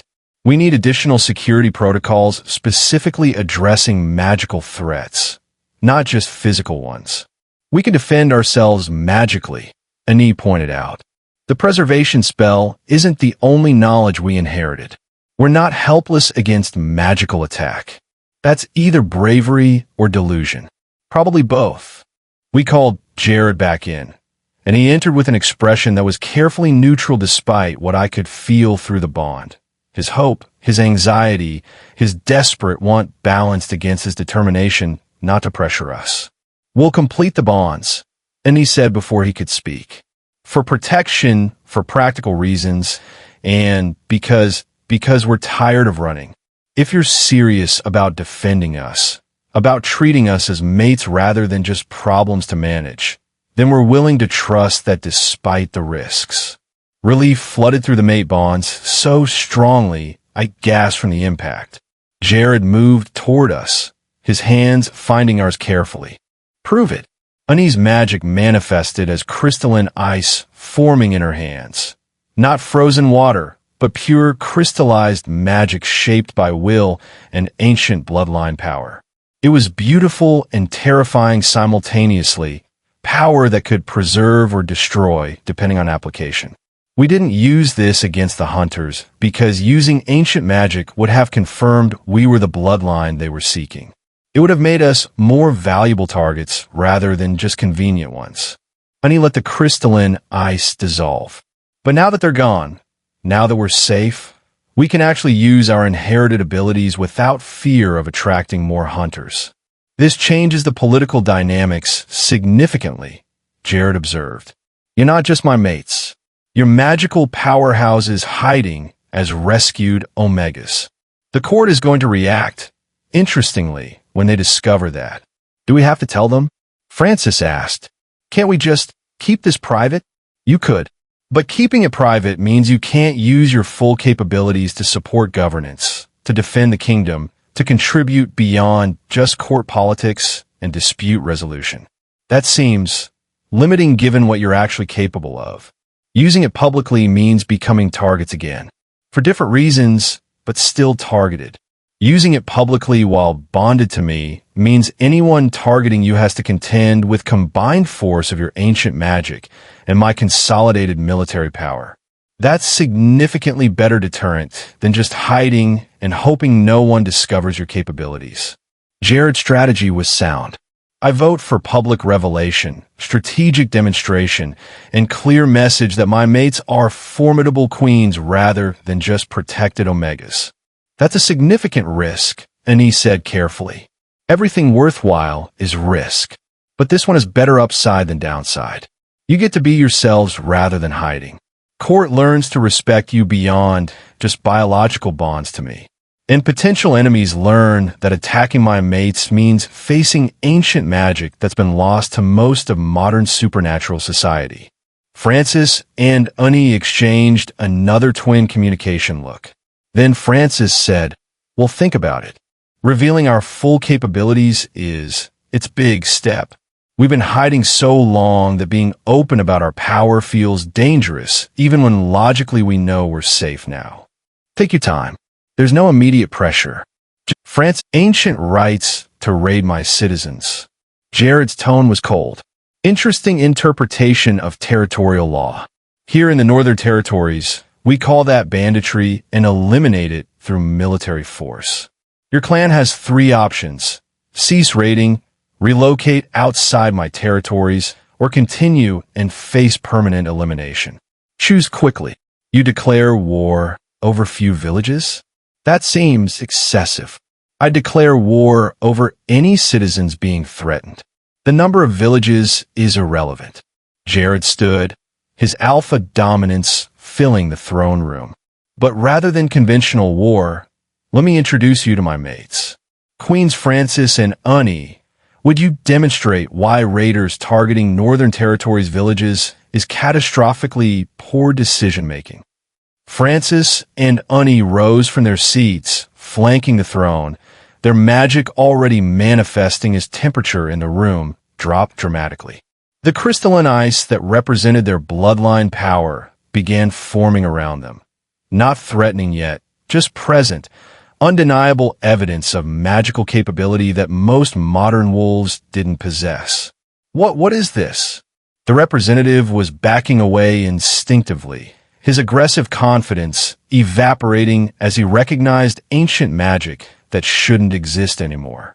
This is preservation magic, Annie said, her voice carrying across the throne room. Bloodline power that's been lost to most supernatural society for centuries. My sister and I are descended from those who created this magic. We can use it for protection. The crystalline ice formed into shield that looked impenetrable. Or for elimination.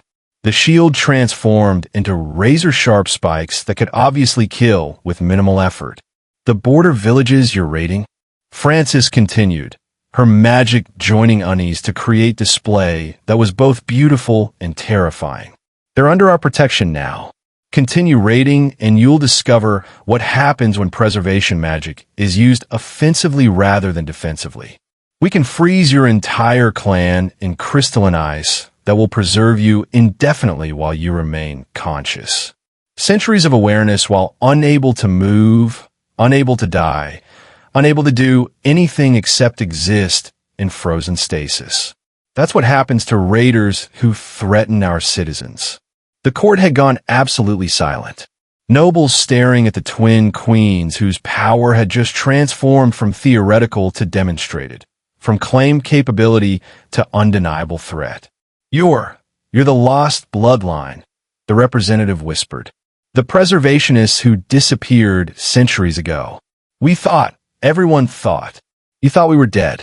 We were just hiding, protecting our knowledge from those who'd misuse it. Ani let the crystalline ice dissolve, temperature returning to normal. Now we're done hiding, and we're done allowing raiders to threaten villages under Northern Territory's protection. Tell your clan. Cease raiding or face preservation magic used with extreme prejudice. Those are your only options. After the representative fled, literally fled, running from the throne room with terror obvious in his body language, the court remained frozen in their own way, processing what they'd just witnessed. Then Lord Garrett, one of the more powerful nobles who'd been skeptical about the twins' worthiness, stood and bowed deeply. Your Majesties, the court apologizes for underestimating you.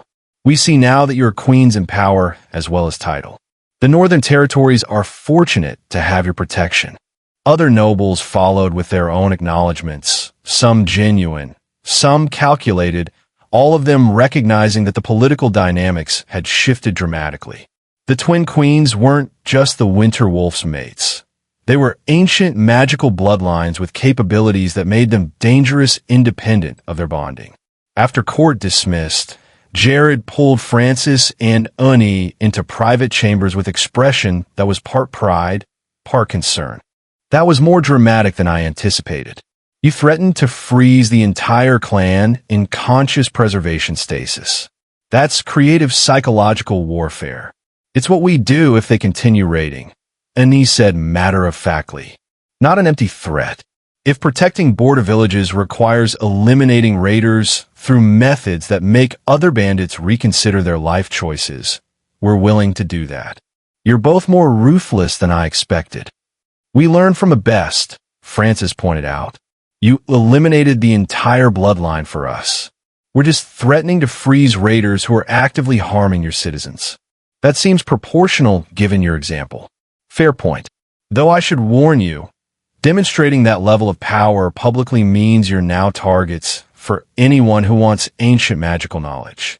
We need to increase security, prepare for potential attempts to capture you for your bloodline capabilities. Let them try. Ani's confidence was absolute. We're bonded to the most powerful alpha in 5 territories. We have kingdom military support, and we have magic that most people don't know how to counter. Anyone targeting us is going to have a very bad day. That's the attitude. Though please don't freeze anyone without consulting me first. I'd prefer coordinated security responses rather than individual decisions to preserve potential threats in crystalline ice. We'll try to consult, but if someone attacks us and you're not immediately available, we're defending ourselves however necessary. Understood. Just try not to create diplomatic incidents through excessive use of preservation magic. Excessive is relative. What you call excessive, we call thorough. You're definitely my mates. That logic is exactly how I justify my own ruthlessness. The raiders ceased their attacks on border villages within 3 days. Apparently, the clan had decided that risking conscious preservation stasis wasn't worth the modest profits from raiding, and they'd relocated to territories where magical threats weren't part of the defensive equation. Effective deterrent, Jared observed when the intelligence reports confirmed the raiders' departure. They're gone, villages are safe, and we didn't have to commit military resources to elimination campaign. Your threat alone accomplished what conventional responses hadn't managed in months. Because conventional responses assume raiders will take military defeat as acceptable risk, Francis explained. Magical preservation in conscious stasis isn't acceptable risk. It's a nightmare scenario that makes any potential profit completely not worth the consequences. We just adjusted the risk calculation dramatically in our favor. Strategic brilliance. You're both naturals at this. We had 3 years of practice calculating risks while running from hunters. That's excellent training for strategic thinking. The court's attitude toward Francis and Ani shifted dramatically after the demonstration. Nobles who'd been skeptical about their capabilities now approached with genuine respect rather than condescending tolerance. Disputes that had been brought to them as tests were now brought as legitimate requests for judgment from queens whose authority was established through both legal framework and demonstrated power. We've gone from decorative mates to actually formidable queens in 3 days, Annie observed during private discussion. That's satisfying progress. Though now we have different problems, Francis pointed out. Nobles wanting to ally with us for access to our magic, or wanting to eliminate us because we're threats to their interests. Demonstrated power creates complications even while solving authority issues. We handle complications. That's what we do. The complications manifested a week later when Noble from the Southern Territories requested audience, specifically with Francis and Annie rather than with Jared.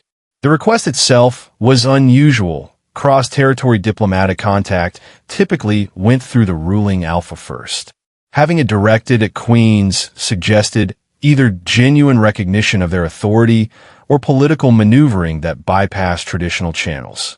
Lady Teresa from the Southern Territories requests private audience with your majesties, the court official announced. She says her business is specifically with a lost bloodline and will be better discussed without His Majesty present. That's suspicious, Jared said immediately. Requesting a private audience without me present suggests either she wants to recruit you for something I wouldn't approve, or she's planning to use the meeting to attempt capture for your bloodline knowledge. Or she has legitimate business with a preservation bloodline that doesn't involve you, and he countered. We're an ancient magical lineage. It's possible other magical families want contact specifically with us rather than with Northern Territories' political leadership. Still suspicious. I don't like anyone requesting private access to my mates. We can handle private meeting, Francis said with more confidence than she felt. We have magic, we have guards, and if anything seems dangerous, we'll abort immediately. But we should at least hear what she wants. Declining private audience looks weak, like we need your presence to function. You don't need my presence to function. I just prefer being present when potential threats approach you. Overprotective. Appropriately cautious, given the recent history of you nearly dying before I met you. They compromised. Francis and Annie would take the meeting in a semi-private setting.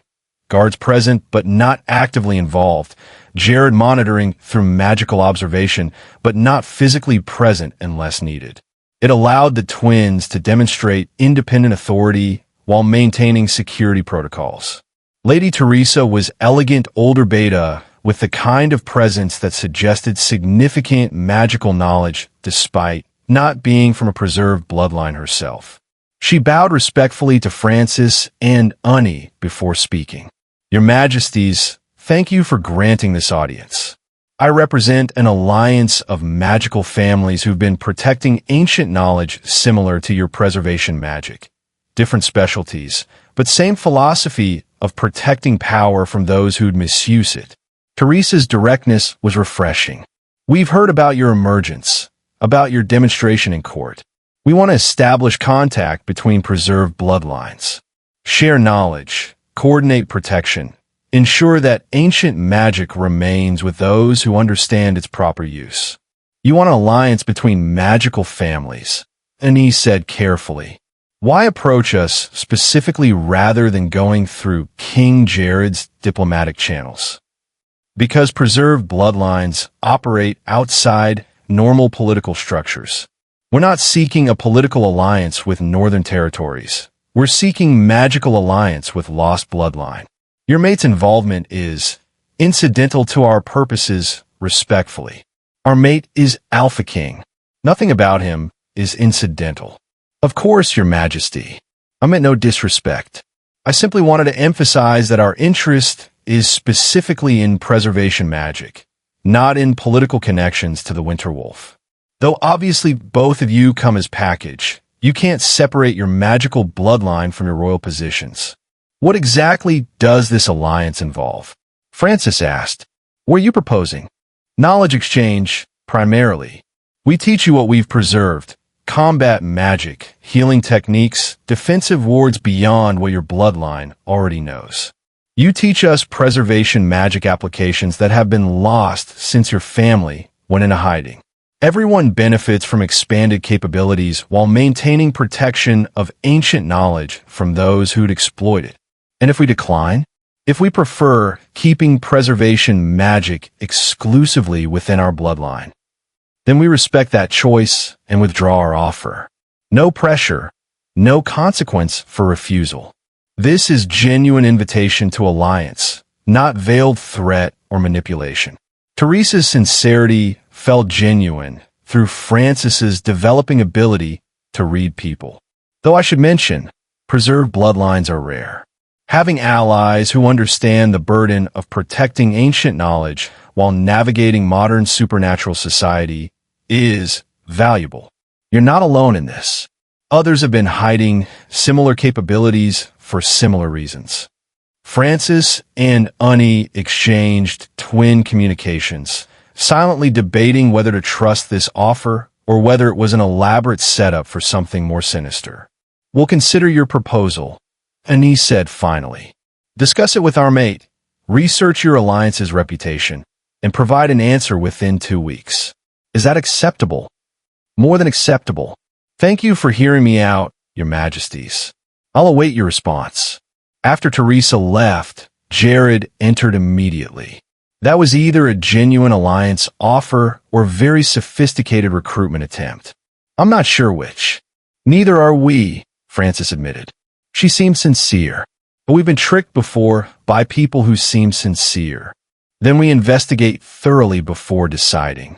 I'll have intelligence research this alliance, verify they're actually who they claim to be rather than elaborate front for people wanting your bloodline knowledge. Jared pulled him close. "You handled that well. Asked smart questions, didn't commit to anything, maintained authority throughout. That's exactly how queens should handle unexpected diplomatic contact. You're not angry we took the meeting without you physically present? I'm proud you're capable of handling it independently. I'm monitored for safety, but you didn't need me to intercede. That's what partnership should be. Supporting each other without requiring constant direct involvement. You're surprisingly progressive for Alpha King with a ruthless reputation. I'm practical about capability. You're powerful, intelligent, strategic. Why would I interfere when you're handling things competently?" Jared kissed them both gently. "Now, let's research this alliance and figure out if it's a genuine opportunity or elaborate trap. Together, Francis agreed. Though if it turns out to be trap, I reserve the right to freeze everyone involved in crystalline ice and display them as a warning to others. That's my ruthless queen. I've taught you well. We're learning from the best." The investigation into Lady Teresa's alliance revealed it was genuine. Established network of magical families who've been operating quietly for centuries, protecting various ancient arts from exploitation. Their reputation was solid. Their purposes aligned with Francis and Unnie's own philosophy about preserving magic responsibly. "We should accept," Unnie decided after reviewing all intelligence. Having allies who understand the complications of preserved bloodlines is valuable. And learning additional magic beyond just preservation techniques makes us more versatile, more capable, better equipped to defend ourselves and the kingdom.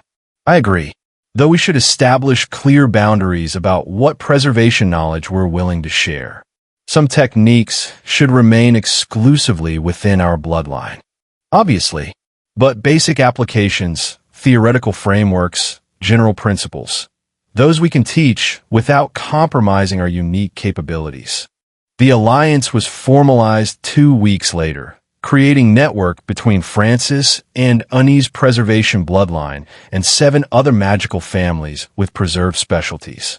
It was community.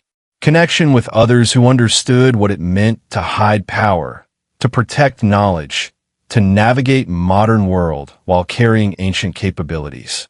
You've built magical alliance independent of my political structures, Jared observed with what sounded like pride. That's significant. You're establishing yourselves as powers in your own right, not just as extensions of my authority. Does that bother you? Francis asked carefully.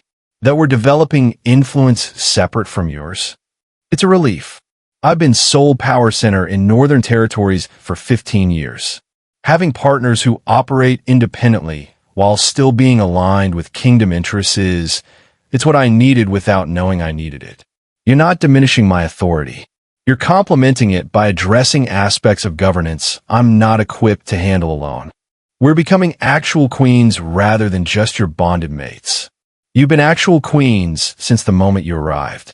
You just needed time to recognize your own power. Jared's confidence in them was grounding. Keep building. Keep developing your capabilities. Keep proving that the Winter Wolf's mates are forces to be reckoned with independent of their bonding to me. That's what I want for you. Power and agency, not just protection. You're really okay with us being powerful? I'm mated to you because you're powerful. Why would I want you to be anything less than what you're capable of being? Jared's confusion seemed genuine. You survived ancient hunters, cast impossible magic, preserved yourselves through centuries, and demonstrated bloodline capabilities that make you walking strategic assets. I'd be fooled to want you diminished. I want you at full strength, full capability, full power. That makes us stronger collectively and ensures you're never vulnerable the way you were before. We really did get lucky falling into your lap at that war council. And he said with a slight smile, I'm the one who got lucky. Ruthless kings don't usually get mates who are equally ruthless in their own ways. That's rare blessing I'm not taking for granted. They'd built something real. Partnership that transcended the mate bond. Power structure that was genuinely collaborative. Future that looked significantly better than either past of running from hunters or alternative future of ruling alone. The Northern Territories was stronger for having twin queens with ancient magic. And Francis and Unnie were safer for being bonded to the Winter Wolf, whose ruthlessness extended to eliminating any threat that targeted what was his. It was unconventional, complicated, and absolutely perfect despite originating from being found frozen in ice at the brink of death. Sometimes fate worked in mysterious ways. And sometimes those mysterious ways led to exactly where everyone needed to be. 6 months after eliminating the Eternal Circle, Francis was in the garden with Lady Teresa from the Magical Alliance when the attack came. Not physical attack, magical assault, ancient compulsion magic that hit like a physical blow and tried to force submission. Francis's preservation magic rose instinctively, crystalline ice forming a barrier against the compulsion. But it was strong, stronger than it should be, powered by bloodline magic that felt familiar in the worst possible way. Eternal Circle, Francis gasped, maintaining the barrier with effort. But they're dead. Jared eliminated them. Distant relatives, a voice said from the shadows, and 3 wolves emerged with the kind of ancient power that suggested old bloodline rather than recent descendants. You eliminated our cousins. Destroyed 3 centuries of immortality work. Disrupted magic that sustained our entire extended family. That requires recompense. The Eternal Circle was conducting ritual murder. Your cousins deserved elimination. Francis kept her barrier strong despite the effort. If you're seeking revenge for their deaths, you're targeting wrong people. Be angry at them for creating situation that required their elimination. We're angry at you for existing. If albino Omega twins had never been born, the ritual would never have been possible. Our family would never have pursued immortality through blood magic, and none of this would have happened. Your existence created the temptation. Eliminating you eliminates the temptation for future generations. That's terrible logic. We're not responsible for your family's choices to conduct murder. The compulsion intensified, trying to force Francis to drop her barrier. She felt Unnie through their twin bond. Her sister was under similar attack elsewhere in the palace, fighting off her own magical assault. Then Jared's presence flooded through the mate bond. Rage so intense, it was practically tangible. Alpha dominance extending across the entire palace grounds as he recognized his mates were under attack. Release them. Jared's voice carried absolute authority, making the attackers stumble despite their ancient power. Release my mates, or discover exactly why people fear the Winter Wolf. We're here for justice.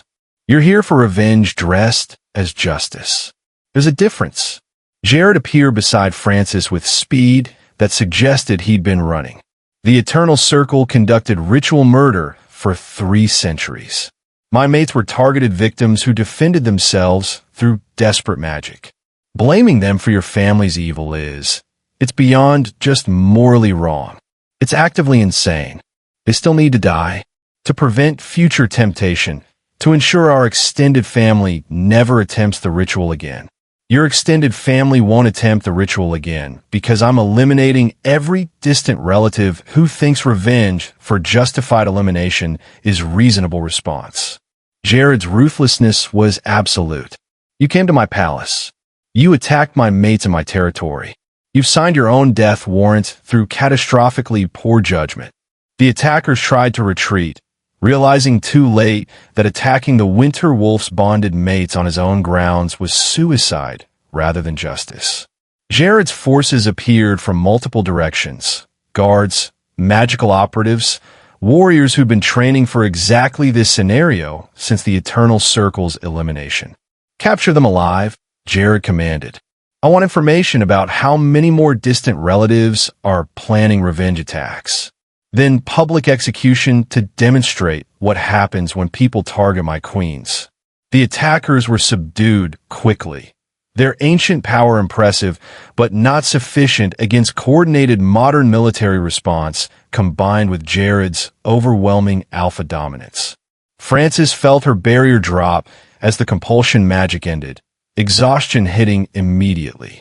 Jared caught her before she could fall, his arms secure and furious. Are you hurt? Just drained. Maintaining barrier against that compulsion took a lot of energy. Francis leaned against him. Unnie. Where's Unnie? Dealing with her own attackers. She's fine. Tavin reached her before the compulsion could do real damage. Jared's hand cupped Francis's face. This is my fault. I should have anticipated that eliminating the Eternal Circle would create revenge motivation for distant relatives. Should have tracked down extended family and eliminated them preemptively. You can't kill everyone related to people you eliminate. That would be actual genocide rather than targeted threat removal. Then I'll be more targeted about threat removal by eliminating specifically those who attempt revenge rather than all relatives preemptively. These 3 attempted to harm you and Unnie. They'll serve as examples. Any other distant relatives considering revenge will learn what happens when they act on that impulse. You're planning public execution. I'm planning a public demonstration that my mates are not available targets regardless of claimed justification. Whether that's execution or something more creative depends on what interrogation reveals about a broader revenge conspiracy. Jared's calculation was cold.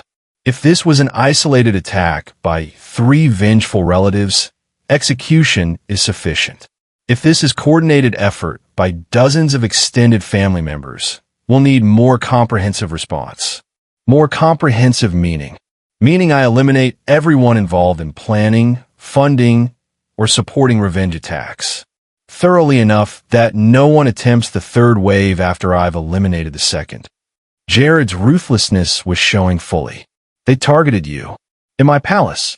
During peaceful garden activity. That's declaration of war against my family. Wars end with complete victory or complete defeat. I'm not settling for anything less than complete victory. The interrogation revealed concerning information. The revenge attack was organized effort involving 17 distant relatives of the Eternal Circle, coordinated through preserved family contacts and funded through ancestral resources that had survived the main bloodline's elimination. They're not stopping, Brennan reported grimly. These 3 were first wave, testing defenses, assessing magical capabilities. Second wave is already being planned with greater numbers and more sophisticated assault strategies. They're serious about eliminating Lady Francis and Lady Unnie as revenge for the Eternal Circle's destruction. Then we eliminate them first. All 17. Jared's decision was immediate. Track them down. I want locations, identities, magical capabilities. Then we remove the threat permanently before they can organize effective attack. Your Majesty, Tavin said carefully, eliminating 17 people who haven't actually attacked yet it's preemptive violence that might create diplomatic problems with territories they're currently residing in. Diplomatic problems are preferable to my mates being killed by revenge conspirators. Track them. Eliminate them. Handle diplomatic fallout afterward. That's the priority order. Francis and Unni were present for this planning despite Jared's obvious preference to keep them away from the violent strategizing. They'd insisted on being included, argued that threats to their lives meant they deserved input on how those threats were handled. You're planning to kill 17 people, Unni said, her tone carefully neutral. For revenge conspiracy that's been attempted once. For revenge conspiracy that will continue until either they're dead or you are. I prefer the option where you survive and they don't. Jared looked between them. Are you objecting? Because I can adjust methods if you have moral objections to preemptive elimination, but I'm not adjusting outcome. The conspirators die. The only variable is how. We're not objecting, Francis said quietly. We're just processing that we've enabled 17 deaths through being targets. That our existence is causing people to die. Your existence isn't causing anything. Their choice to pursue revenge is causing their deaths. Your victims being blamed by perpetrators for their own evil. Jared's tone was firm. Stop taking responsibility for other people's terrible decisions. The Eternal Circle chose to conduct ritual murder. Their distant relatives chose to seek revenge for justified elimination. You didn't cause any of it. You're just suffering consequences of other people's choices. Don't confuse cause and effect.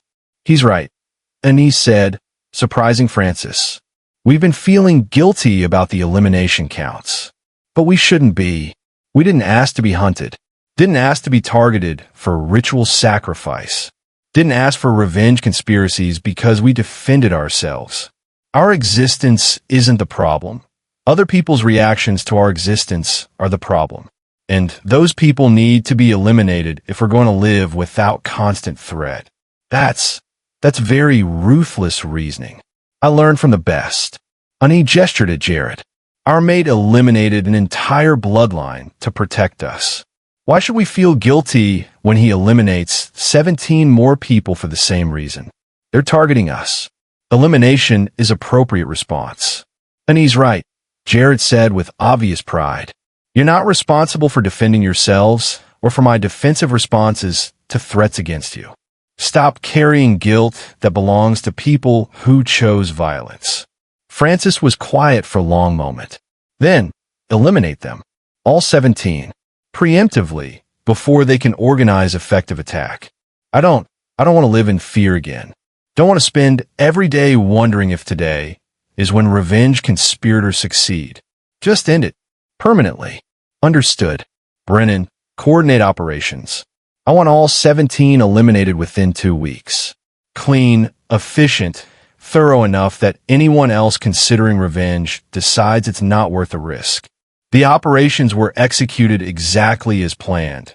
17 distant relatives of the Eternal Circle eliminated through targeted strikes that looked like accidents, natural causes, or internal conflicts rather than coordinated assassination campaign. It was professional, brutal, and absolutely effective. Threat neutralized. Brennan confirmed 2 weeks later. All 17 conspirators were eliminated. No survivors. No remaining relatives who've expressed revenge motivation. No indication of tertiary plans. The extended family is done pursuing retaliation. Confirmed. Jared's attention was absolute. Confirmed. Intelligence suggests remaining distant relatives want nothing to do with continued conflict. They've seen what happens when people target the Winter Wolf's mates. They're not interested in becoming casualties in a war they can't win. Good. Maintain surveillance for 6 months to ensure no one changes their minds. But otherwise, the threat is over. Francis and Unni are safe. Permanently safe, or just temporarily safe until the next relative decides revenge is acceptable. Honey asked with dark humor. Permanently safe because I've demonstrated that revenge attempts end with elimination. Anyone who watched 17 relatives die in 2 weeks understands the cost-benefit calculation clearly now. Attacking you costs everything. That's a sufficient deterrent. We're really safe now. Frances said it like she was testing the words, seeing if they felt true. No more hunters. No more revenge conspirators. No more people trying to kill us for our bloodline or because we defended ourselves. Actually safe. Actually safe, Jared confirmed. Which means we can focus on building life rather than just defending against threats. That's what I've wanted since finding you. Opportunity to build something lasting rather than just surviving crisis after crisis. What does building life actually look like? Honey asked practically. We've been surviving so long, we don't know what normal looks like. Normal looks like court duties without expecting attacks. Training in your preservation magic without needing it for immediate defense. Developing governance skills because you want to contribute, not because you're proving worthiness to skeptical nobles. Just existing, without constant threat hanging over everything. That sounds peaceful. Boring, maybe, but peaceful. Peaceful is underrated. I've spent 15 years managing conflicts. Peaceful governance sounds ideal compared to constant crisis management. 6 months after the revenge conspirators' elimination, Frances stood in the same garden where she'd been attacked and felt nothing. No hypervigilance, no constant assessment of threats, no preparing escape routes in case enemies appeared. Just a peaceful afternoon in the garden with her mate and sister, doing absolutely nothing except existing together. This is strange, she said aloud. Being safe feels stranger than being hunted. I keep expecting something to go wrong. That's trauma, Jared observed. Your brain learned that safety was temporary, that threats always emerged eventually. Relearning that safety can be permanent takes time. How much time? However long it takes. There's no timeline for healing from years of running and hiding. Just give yourself permission to adjust gradually rather than expecting immediate comfort with peace. You're very wise for a ruthless king. I'm practical about trauma. 15 years of ruling means understanding that violence affects people differently, that recovery isn't linear, that safety has to be relearned after extensive threat exposure. You're not broken for struggling with peace. You're normal for needing adjustment time. When did you get so emotionally intelligent? When I bonded with mates who needed emotional intelligence rather than just tactical ruthlessness. I'm adaptable. Honey joined them in the garden, her presence completing the triad that had become their normal configuration. Tavin wants to discuss expanding the magical alliance. 3 more bloodline families would join, all of them with preserved specialties that complement what we already have. Are you interested? Jared asked. Very. Building a magical community that protects ancient knowledge while sharing innovations it's meaningful work. More meaningful than just being queens who happen to have preserved bloodline magic. Then expand it. Build the alliance into something lasting that outlives all of us. That's legacy worth creating. Network of preserved bloodlines working together rather than hiding separately. You really are okay with us building power structures independent of your political authority. I'm proud of it. You're not diminishing me by being powerful yourselves. You're enhancing kingdom stability by contributing capabilities I don't have. That's partnership, complementary strengths rather than identical ones. Frances watched her sister discuss alliance expansion with their mate and felt something settle into place. Acceptance that this was their life now. Not running, not hiding, not surviving. Actually living, building, contributing beyond just defensive existence. They were safe. Actually, permanently safe. And they were building something meaningful with mate who'd proven himself worthy of trust through consistent actions rather than just words. It was everything they needed without knowing they needed it. The ruthless king who'd found them frozen in ice had given them more than just safety.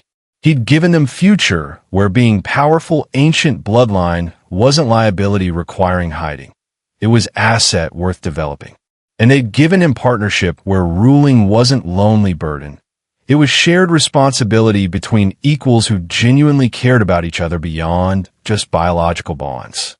"Thank you," Francis said quietly to Jared, "for finding us, for saving us, for being exactly what we needed even when we didn't know what that was. Thank you for choosing to stay despite my reputation, for building life with me despite having every reason to be terrified, for being exactly the mates I needed even when I'd given up on finding anyone. We really did get absurdly lucky," and he observed, "falling into your lap at War Council. What are the odds? Given that you were frozen for potentially centuries in impossible ice formation, the odds were exactly what they needed to be for fate to work correctly. Terrible timing, perfect outcome. Fate has excellent results, even when her methods are questionable. That seems to be her specialty." They stayed in the garden until sunset, just being together without purpose beyond enjoying the peace they'd fought so hard to achieve. And they knew that whatever came next, whether peaceful governance or new threats emerging, they'd face it together, as partners, as mates, as the winter wolf and his twin queens who'd survived impossible circumstances to build something lasting. It was perfect despite being unconventional, and that was exactly how it should be. 9 months after being found frozen in ice, Francis discovered something unexpected about the mate bond completion. It had awakened aspects of her preservation magic that had been dormant since her bloodline went into hiding centuries ago. "The crystalline ice is forming differently," she told Annie during private magic practice. "It's not just preservation anymore. It's transformation. I can change things, not just freeze them. Turn living tissue to crystal and back. Restructure materials. Create magical constructs that are self-sustaining rather than requiring constant power input. Show me."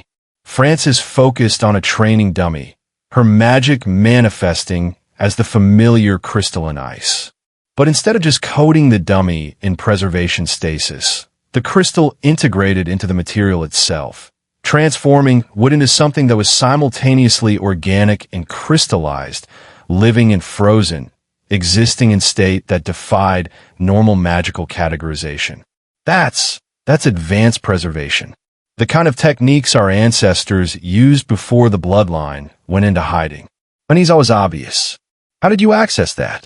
I thought those capabilities were lost, though we only inherited basic preservation applications. The mate bond did something. Completing it with Jared created magical resonance that unlocked aspects of our bloodline power that have been dormant or suppressed. I think our ancestors deliberately limited what they taught descendants to prevent misuse, to protect future generations from being targets for their full capabilities. But the mate bond bypassed those limitations because it's not learned magic. It's innate biological connection that can't be restricted the same way. Can you teach me? If the bond unlocked it for you, try accessing deeper layers of your preservation magic. Not just the surface techniques we were taught, the underlying power that responds to will rather than just learn patterns. Annie focused, her own crystalline ice manifesting with the concentrated effort Francis recognized from years of practicing together. Then the crystal shifted, not just forming but transforming, creating structure that was more sophisticated than basic preservation. I can feel it, and he gasped. The deeper power. It's enormous. How did our ancestors ever control this? Carefully, with training that took decades, with support from other bloodline members who understood the risks. Francis let her own magic dissolve. We need to be cautious about using this. Advanced preservation is powerful, but it's also dangerous if applied incorrectly. We could accidentally crystallize ourselves, or transform something in ways we can't reverse, or create magical constructs that become independent threats. So we practice. carefully, with Tavin supervising to ensure we're not doing anything catastrophically stupid. Annie's pragmatism was grounding. But Francis, this changes everything. We're not just preserved bloodline maintaining ancient knowledge. We're actually powerful enough to use that knowledge at the level our ancestors did before hiding. That makes us walking strategic assets with capabilities most magical families don't have anymore. Which means we're valuable, and being valuable means being targets. Francis felt the familiar fear rising despite months of safety. What if revealing we've accessed advanced preservation makes us targets again? What if there are others who want this power? Then Jared eliminates them like he eliminated everyone else who targeted us. That's why we're safe now. Not because threats don't exist, but because we're bonded to someone ruthless enough to eliminate threats before they become problems. You're right. I'm still adjusting to safety. Still expecting everything good to be temporary. That's trauma. Give yourself time. Annie pulled Francis close in twin embrace. We should tell Jared about the power advancement. He needs to know what we're capable of now. Jared's reaction to the revelation was characteristically practical. Show me. I need to understand the full scope of what you can do before we can assess security implications. Francis demonstrated the transformation magic, turning training equipment into crystallized constructs, restructuring materials, creating magical formations that were self-sustaining rather than requiring continuous power input. It was impressive and slightly terrifying in scope. That's beyond what you showed court 6 months ago. That's ancient magic at levels that supposedly don't exist anymore. Jared's tactical assessment was already calculating implications. Can you use this defensively? In combat situations where preservation techniques would be too slow. Theoretically, yes. But we haven't tested it in actual threatening scenarios. Just controlled practice where mistakes aren't fatal. Then we test it carefully. With Tavin supervising, with protective wards in place, with immediate intervention available if something goes wrong. I need to know what you're capable of when defending yourselves, both for security planning and for my own peace of mind, knowing you can handle threats even when I'm not immediately available. The testing revealed that Francis and Annie's advanced preservation magic was indeed combat viable. They could crystallize incoming attacks, transform hostile magic into harmless constructs, create defensive barriers that were significantly stronger than before.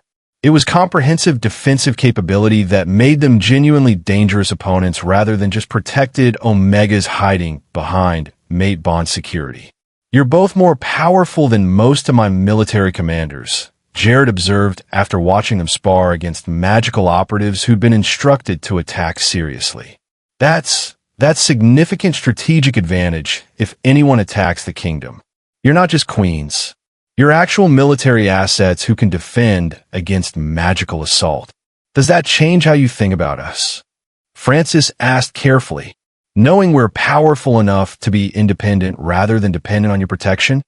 It makes me proud and relieved that you're not vulnerable the way I'd feared when I first found you frozen and dying. Jared pulled them both close. You've transformed from victims I rescued into partners who are genuinely formidable. That's what I wanted for you. Power and agency, not just safety through my protection. Most alphas wouldn't want their mates to be that powerful. Wouldn't want omegas who could challenge them. Most alphas are idiots who confuse control with partnership. I want mates who are strong enough to stand beside me rather than behind me. You've achieved that. Why would I object? Because it means we're not dependent on you anymore. We could leave, could survive independently if we wanted, and you're staying anyway. By choice, not necessity.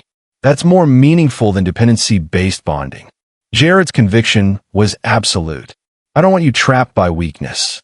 I want you here because you choose to be, because partnership with me is better than independence, even though you're now capable of independence.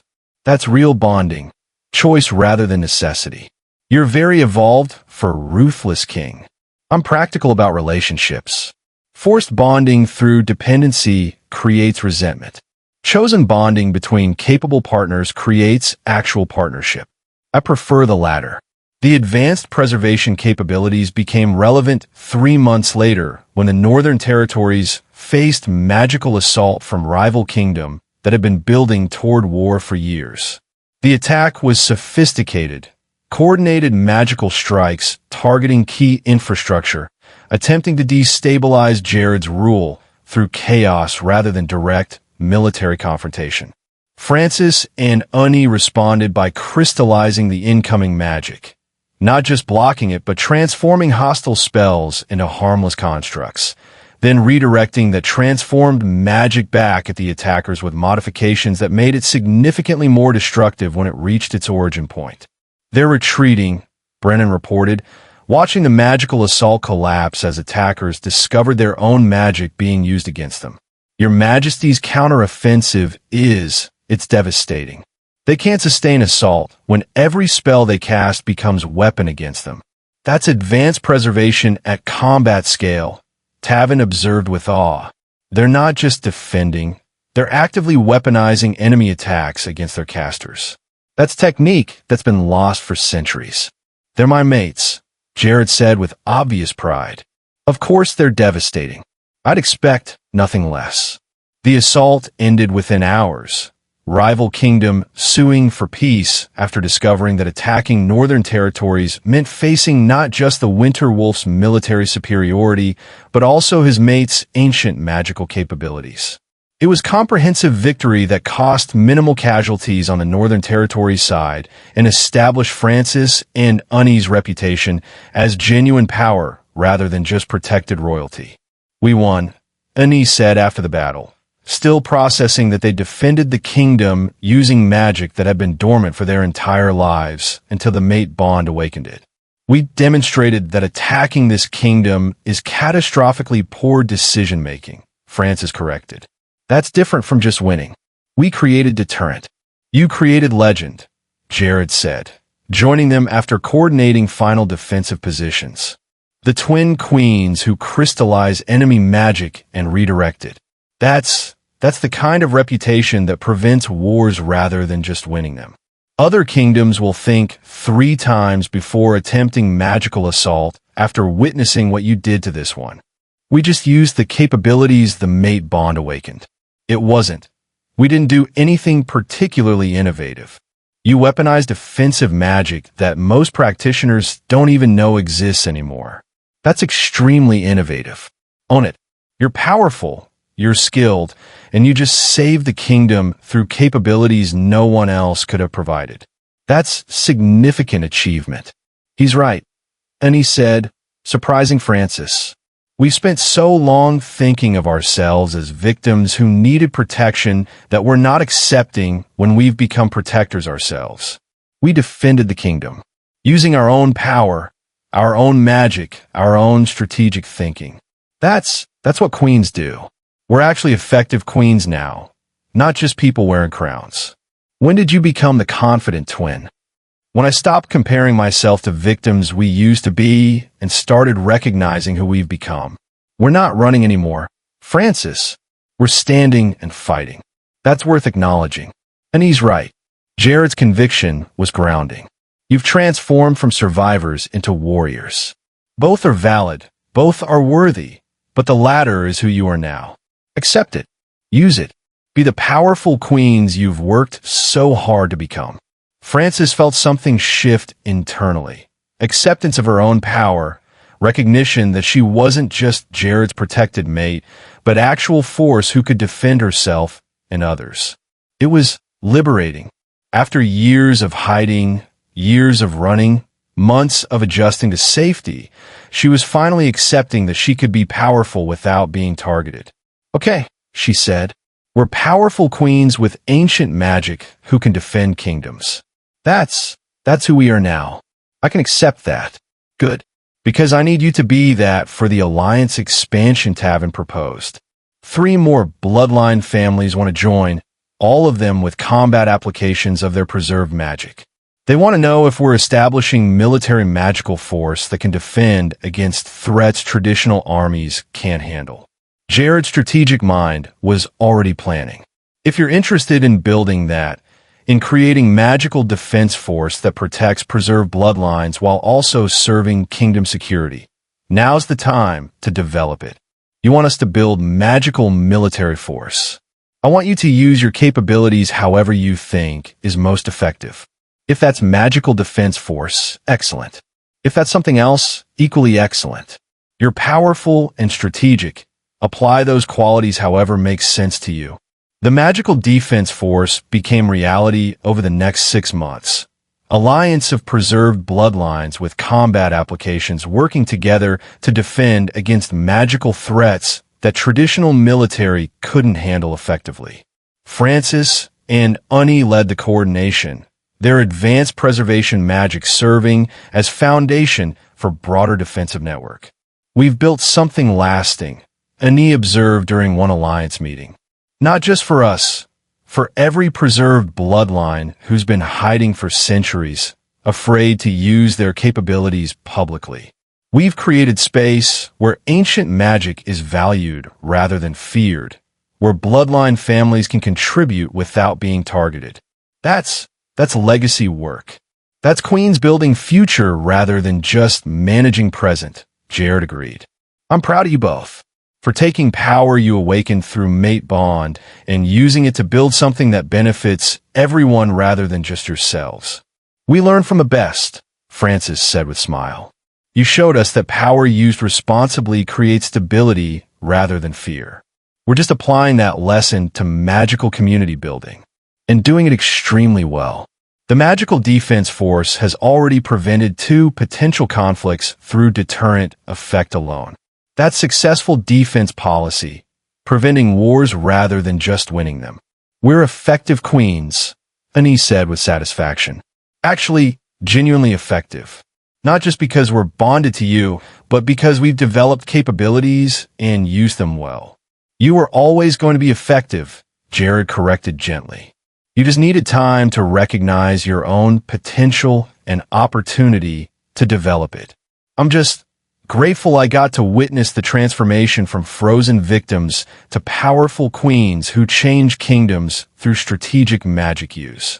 You're the reason the transformation was possible. Without your ruthless protection, without your support of our power development, without your absolute conviction that we were valuable beyond just mate bonds, we'd still be hiding rather than building. Then we all contributed to each other's growth. That's what good partnerships do. Make everyone better through mutual support rather than competition. They were right about that. The mate bond had awakened power that changed Francis and Unni from survivors to protectors. But it was Jared's support, his ruthless elimination of threats, his encouragement of their independence that had made using that power sustainable rather than dangerous. Together, they'd built something remarkable from impossible circumstances. And they were only getting started. 5 years after being found frozen in ice, Francis stood in the throne room during formal court session and recognized how completely their lives had transformed from that desperate moment when they'd used forbidden magic to escape hunters. She and Unni were no longer running survivors. They were established queens with genuine authority, respected magical practitioners whose preservation bloodline capabilities were valued rather than feared, and leaders of magical alliance that protected dozens of ancient bloodline families while serving kingdom defense. The Southern Territories request diplomatic conference about magical defense cooperation, a court official announced. They've witnessed the effectiveness of the Preservation Bloodline Alliance and want to establish similar networks in their own territories with our guidance. We'll consider it. And he responded with confidence that would have been impossible 5 years ago. Schedule preliminary meeting for next month. We'll assess whether they're genuinely interested in protecting preserved bloodlines or just want access to our magical capabilities for exploitation. And if they're attempting exploitation, Jared asked with slight smile. Then we decline and make it very clear that preserved bloodlines aren't available for political manipulation by kingdoms that don't respect magical autonomy. We've built alliance specifically to prevent the kind of exploitation that created Eternal Circle situation. We're not compromising that foundation just because Southern Territories wants access to our capabilities. That's my ruthless queen. I've taught you well. We learn from the best. The court session continued with various presentations, trade proposals, territorial disputes, magical research requests. Francis and Unnie handled most of them independently, Jared intervening only when they requested his input or when issues specifically required Alpha King authority rather than Queen's jurisdiction. We work well together, Francis observed that evening in their private chambers. The division of responsibilities, the complementary capabilities, the partnership that lets all of us contribute strengths without competing. That's rare in royal structures. It's because we built it deliberately rather than just accepting traditional power dynamics, Jared said. Most royal families assign fixed roles based on designation rather than capability. We assessed actual strengths and divided responsibilities accordingly. That's more effective governance. It's also more work. Triple the royal duties because there are 3 of us actively ruling rather than just one king with decorative mates. Work is better than lonely. I'll take effective partnership with excessive responsibilities over solitary rule with moderate workload any day. You're very committed to this partnership.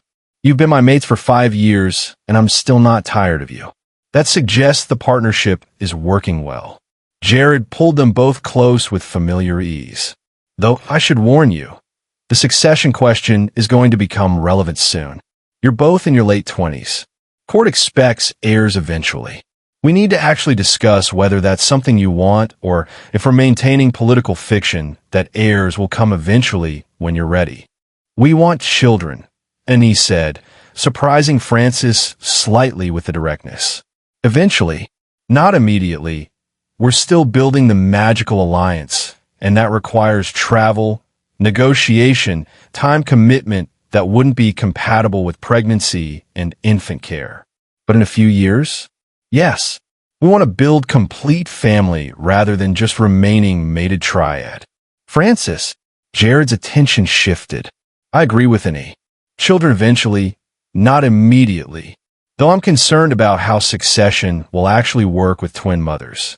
Even with your plan to choose heirs based on capability rather than birth order, there will be complications if we both have children around the same time. Then we space the births deliberately. One of you becomes pregnant first, raises that child to stable age, then the other becomes pregnant. Sequential rather than simultaneous. That reduces competition, clarifies succession order without being rigid about it, and gives each child proper attention during crucial early development. That's very calculated. That's very practical. Children are better served by planned spacing rather than accidental overlap that creates resource strain and parental attention splitting. Jared's pragmatism was showing. If you're both interested in children eventually, we should plan for optimal outcomes rather than just accepting whatever happens randomly. You've been thinking about this. I've been thinking about everything for 5 years. This is just one aspect of long-term planning that benefits from proactive decisions rather than reactive management. The discussion continued for several hours, not just about children, but about future generally. What they wanted to build, how they wanted Northern Territories to evolve, what legacy they wanted to leave beyond just successful rule. I want the preserved bloodline alliance to outlive us, Francis said during planning. To become self-sustaining network that protects ancient magic for centuries rather than just decades. That requires institutional structure, training programs, succession planning within the alliance itself. That's multi-generational work, not just single lifetime achievement. Then we build it for multi-generational sustainability, Jared said simply. You have time, resources, and support needed to develop that. Use them. You make it sound achievable. It is achievable. Difficult, time-consuming, requiring sustained effort, but achievable if you're committed. And you're both extremely committed. That's what makes the goal realistic rather than just aspirational. 5 years later, 10 years after being found frozen, The formal celebration, marking a decade since Francis and Uni had been found frozen in ice, was an elaborate affair. Nobles from all 5 northern territories, representatives from allied kingdoms, magical bloodline families from across the continent, all gathered to honor the twin queens whose survival had transformed from personal miracle into political legend. 10 years, Francis said to Uni during quiet moment between formal obligations. We've been queens for 10 years. That's longer than we were running from hunters. This life is now more of our history than the hiding was. We've built something lasting. Not just survived, actually built. That's worth celebrating even if the celebration itself is exhausting political performance. Your Majesties, Lord Garrett from his southern territories approached with respectful bow. The southern nobles wanted me to express gratitude for your guidance in establishing preserved bloodline protections in our territories. The alliance model you developed has prevented 3 potential exploitation situations and protected 7 bloodline families who've been hiding for generations. That's transformation of how magical families exist in modern society. That was the goal, Uni said with satisfaction. Creating space where ancient magic is protected rather than exploited. We're glad the model translates beyond northern territories. It translates extremely well. Your legacy is secure, Your Majesties. The Alliance will outlive all of us. After Lord Garrett departed, Jared joined them with expression that was both proud and slightly concerned. Lady Teresa from the Magical Alliance wants to discuss formal transition planning. She's suggesting that as the Alliance grows, it needs dedicated leadership that isn't split between royal duties and magical coordination. She's proposing you both step back from day-to-day Alliance management to focus on queenship while trained successors handle operational duties. She's right, Frances said, surprising herself with how quickly she accepted the proposal. We've been managing the Alliance directly for 9 years. That's long enough to establish it properly. Time to trust that it's sustainable without our constant involvement. Time to focus on actually being queens rather than splitting attention constantly. You're sure? You built this from nothing. Giving up direct control is necessary for the Alliance to survive long-term. If it can't function without us, it's not truly sustainable. Better to transition leadership now while we can guide the process rather than waiting until crisis forces unexpected change. Francis looked at Annie. What do you think? I think it's time. We've achieved what we set out to do. Created lasting network that protects preserved bloodlines. Continuing to micromanage, it's us being controlling rather than actually necessary. Let trained successors handle operations. We'll remain available for guidance, for major decisions, for Alliance defense if necessary. But day-to-day management should transition to people who aren't splitting focus between magical coordination and kingdom governance. That's very mature decision-making, Jared observed. Most rulers struggle with delegation because they confuse necessary involvement with control needs. You're distinguishing between them clearly. We learn from the best. You delegated military coordination to Brennan years ago, despite being brilliant tactical commander yourself. Same principle. Trust capable people to handle what they're trained for rather than insisting on personal involvement in everything. The transition happened over the next 6 months. Careful handoff of Alliance leadership to train successors who'd been developing under Francis and Uni's guidance for years. It was relief. Having the mental space to focus on queenship, on kingdom governance, on building relationship with Jared without constant split attention to Alliance coordination. We have time now, Francis realized one evening. Actual time, not just stolen moments between obligations. Time to actually live rather than just manage constant responsibilities. Time to consider the children discussion we tabled 5 years ago. And he added, we said eventually. Eventually is now if we want it to be. Are you ready? Jared asked carefully. Actually ready, not just theoretically willing. I'm ready. And he said with conviction. I want to build complete family. Want children who grow up in the safety and stability we created rather than in the fear and running we experienced. Want to have something beyond just kingdom legacy. Something personal. Francis, I'm ready too. Scared but ready. We've built sustainable kingdom governance. We've established the magical alliance. We've achieved the major goals we set for ourselves. Time for personal goals alongside political ones. Then we start trying. Intentionally, with any first per the sequential planning we discussed. Then Francis in a few years once the first child is stable.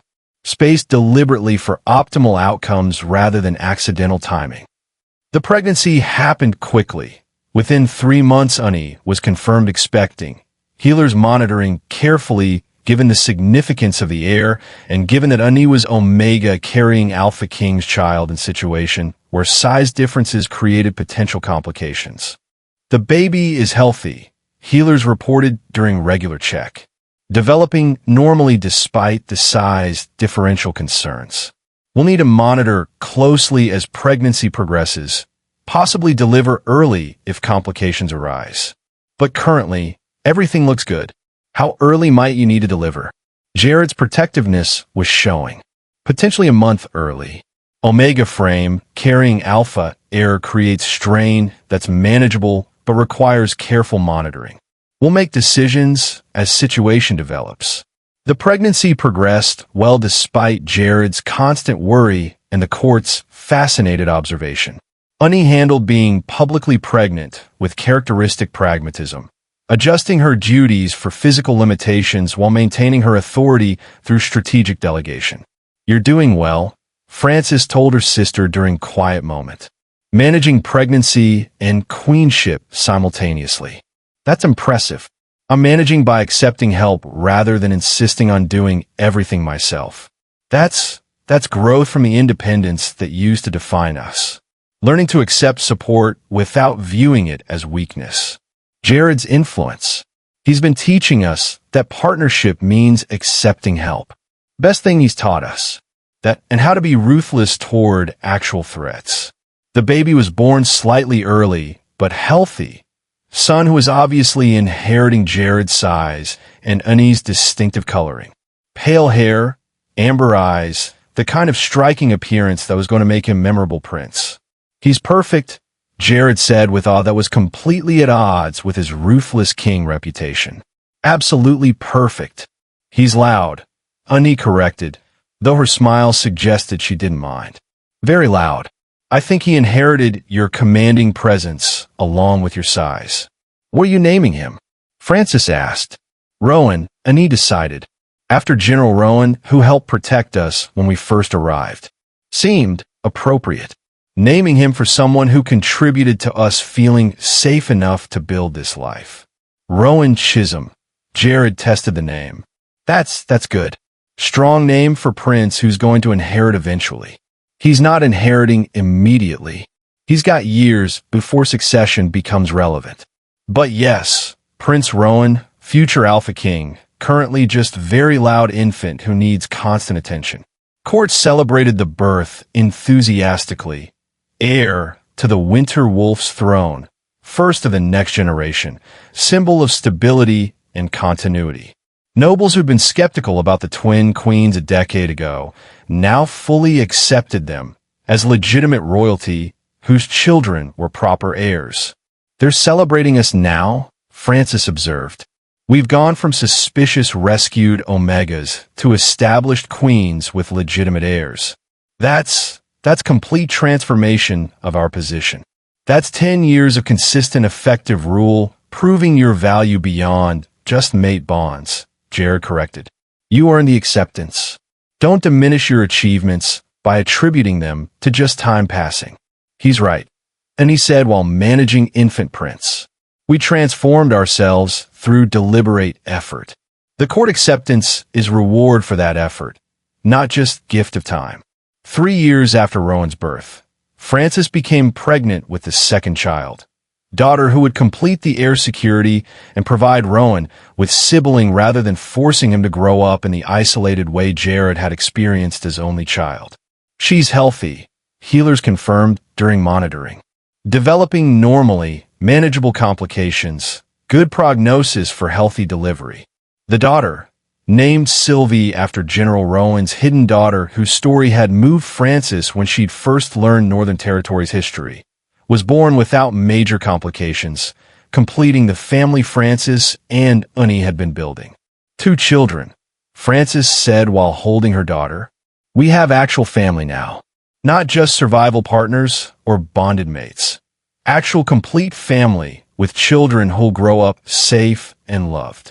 That's what you wanted when you said you were ready for children, Jared reminded her. Complete family. You've achieved it. We achieved it together. All 3 of us building something that seemed impossible 10 years ago when we were barely surviving each day. 13 years ago, Annie corrected. If you count from when we were frozen. We've been building this for 13 years total. 3 years running before freezing, 10 years after being found. That's significant portion of our lives spent creating this reality. Best portion, Frances said firmly. The running was survival. This is living.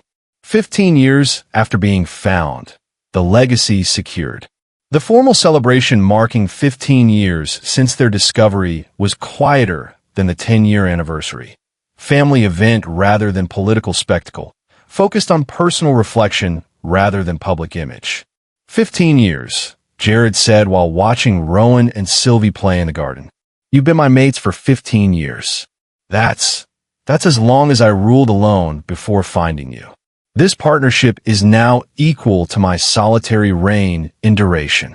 And significantly more successful, Frances pointed out. The Northern Territories is more stable, more prosperous, more magically integrated than when you ruled alone. Partnership works better than solitary authority. Always has. I just needed to find the right partners to demonstrate that. Jared pulled them close. Thank you for surviving, for choosing to stay, for building this life with me despite starting from literally the worst possible circumstances. You've transformed everything. Kingdom, magical community, my own understanding of what rule can be when shared with capable partners. That's legacy that outlives any individual achievement. You're welcome. Though we should be thanking you too, for finding us, for being ruthless enough to eliminate threats, for supporting our development into actual powerful queens rather than just protected mates. We couldn't have built this without your foundation. Then we all contributed appropriately. That's what good partnerships do. Annie's attention was on their children playing. They're growing up in peace we created. That's what I wanted most. Safety for next generation. No running. No hiding. No desperate magic to escape threats. Just childhood. Normal, safe childhood. They're not growing up normal exactly, Frances corrected. They're growing up as royal heirs to powerful kingdom with mother, who has ancient bloodline magic, and father, who's most feared king in 5 territories. But they're growing up safe, which is what matters. Safety, love, stability. That's what childhood should be. They have all of that. We've achieved what we set out to achieve when we decided to have children. Now we just need to avoid screwing them up despite being powerful royal parents with complicated backgrounds, Jared said with dry humor. Tavin says that's impossible to avoid completely. All parents screw up their children in some ways. Goal is minimizing damage rather than achieving perfection. Tavin is very wise for someone who's never had children. He reads extensively. Apparently, parenting theory is one of his interests. They watch their children play, processing that they'd built complete life from circumstances that should have killed them 13 years ago when they'd chosen desperate freezing over capture. We survived, Frances said quietly. Not just physically, we survived emotionally, mentally, spiritually. We didn't let the trauma destroy us. We built something beautiful from the wreckage of being hunted. That's worth acknowledging as achievement beyond just kingdom success. You're right, Annie agreed. We could have stayed broken, could have let the years of running define us permanently. Instead, we healed, we grew, we became more than just our trauma. That's harder than ruling kingdoms. You had help, Jared reminded them. You didn't heal alone. We did it together. Partnership supporting growth rather than each person struggling individually. That's why the partnership works. We complement each other's weaknesses while enhancing strengths. That's what mate bonds are supposed to be. Not just biological connection, but actual functional partnership. Best outcome of being found frozen in ice at the brink of death, Francis said with slight smile. Falling into the lap of the one alpha who'd be ruthless enough to eliminate our enemies while still being emotionally mature enough to support our healing. Fate works in mysterious ways, but the results are good. Fate works in terrifying ways, Annie corrected. Frozen for potentially centuries, waking up bonded to stranger with fearsome reputation, having to build trust while threats still existed. That's all terrifying. But yes, results are good despite the process being nightmare. Sometimes the best outcomes require the worst journeys, Jared said philosophically. You wouldn't be who you are without the running, the freezing, the desperate survival. I wouldn't be who I am without 15 years of ruthless solitary rule that taught me what I was missing. The difficulties created us. That's worth acknowledging even when the difficulties were traumatic. You're very wise for ruthless king. I'm practical about trauma. Different thing. They sat together watching their children play in the garden where Francis had been attacked years ago, processing how completely their lives had transformed from that moment when Jared had found them frozen and dying in impossible ice. They'd survived. They'd healed. They'd built something remarkable. And they'd done it together. Three people who shouldn't have worked as partnership, but somehow did, creating stability and love from circumstances that should have destroyed them. The ruthless Alpha King who'd found frozen albino Omega twins at the brink of death had given them safety, partnership, and future worth building. The twin Omegas who'd been found had given him family, healing from loneliness, and proof that ruthlessness could coexist with genuine love. Together, they'd built legacy that would outlast them. Kingdom transformed, magical alliance established, children raised in safety they'd created. It was perfect despite originating from near death. It was lasting despite being built on impossible circumstances. It was everything they needed even when they hadn't known what that was. And it was theirs, built through choice, maintained through commitment, celebrated through acknowledgement that the journey had been terrible, but the destination was worth every struggle. I love you, Francis said to both her sister and their mate. Thank you for building this with me, for surviving, for choosing to stay, for creating something beautiful from the wreckage. Thank you for everything. I love you too. Annie and Jared responded simultaneously, the bonds between them humming with contentment and certainty. They were exactly where they needed to be, doing exactly what they were meant to do, together. And that was more than enough. The end. And that's the complete story. Snowflake Crown, Two Hearts, the ruthless Alpha King, found frozen twin albino Omegas at the brink of death.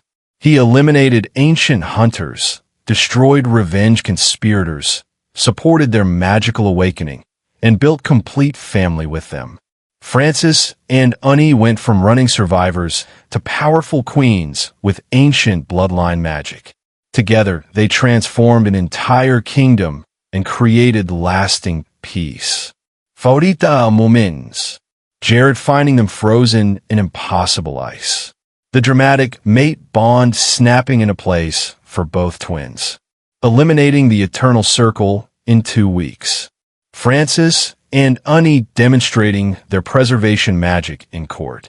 The magical defense force creation, defeating the magical assault through weaponized defense. Building complete family with Rowan and Sylvie. 15 years later reflecting on how far they'd come. Smash that like button if you loved this story of ruthless protection becoming genuine love. Subscribe for more stories with frozen Omegas, twin mate bonds, and Alpha Kings who eliminate threats with extreme prejudice while also being emotionally mature partners. Thanks for following Jared, Francis, An uneasy journey from frozen death to legendary rule. Remember, sometimes the best love stories start with being found in ice at the brink of death and falling into a war council. Fire Wolf Face Crown.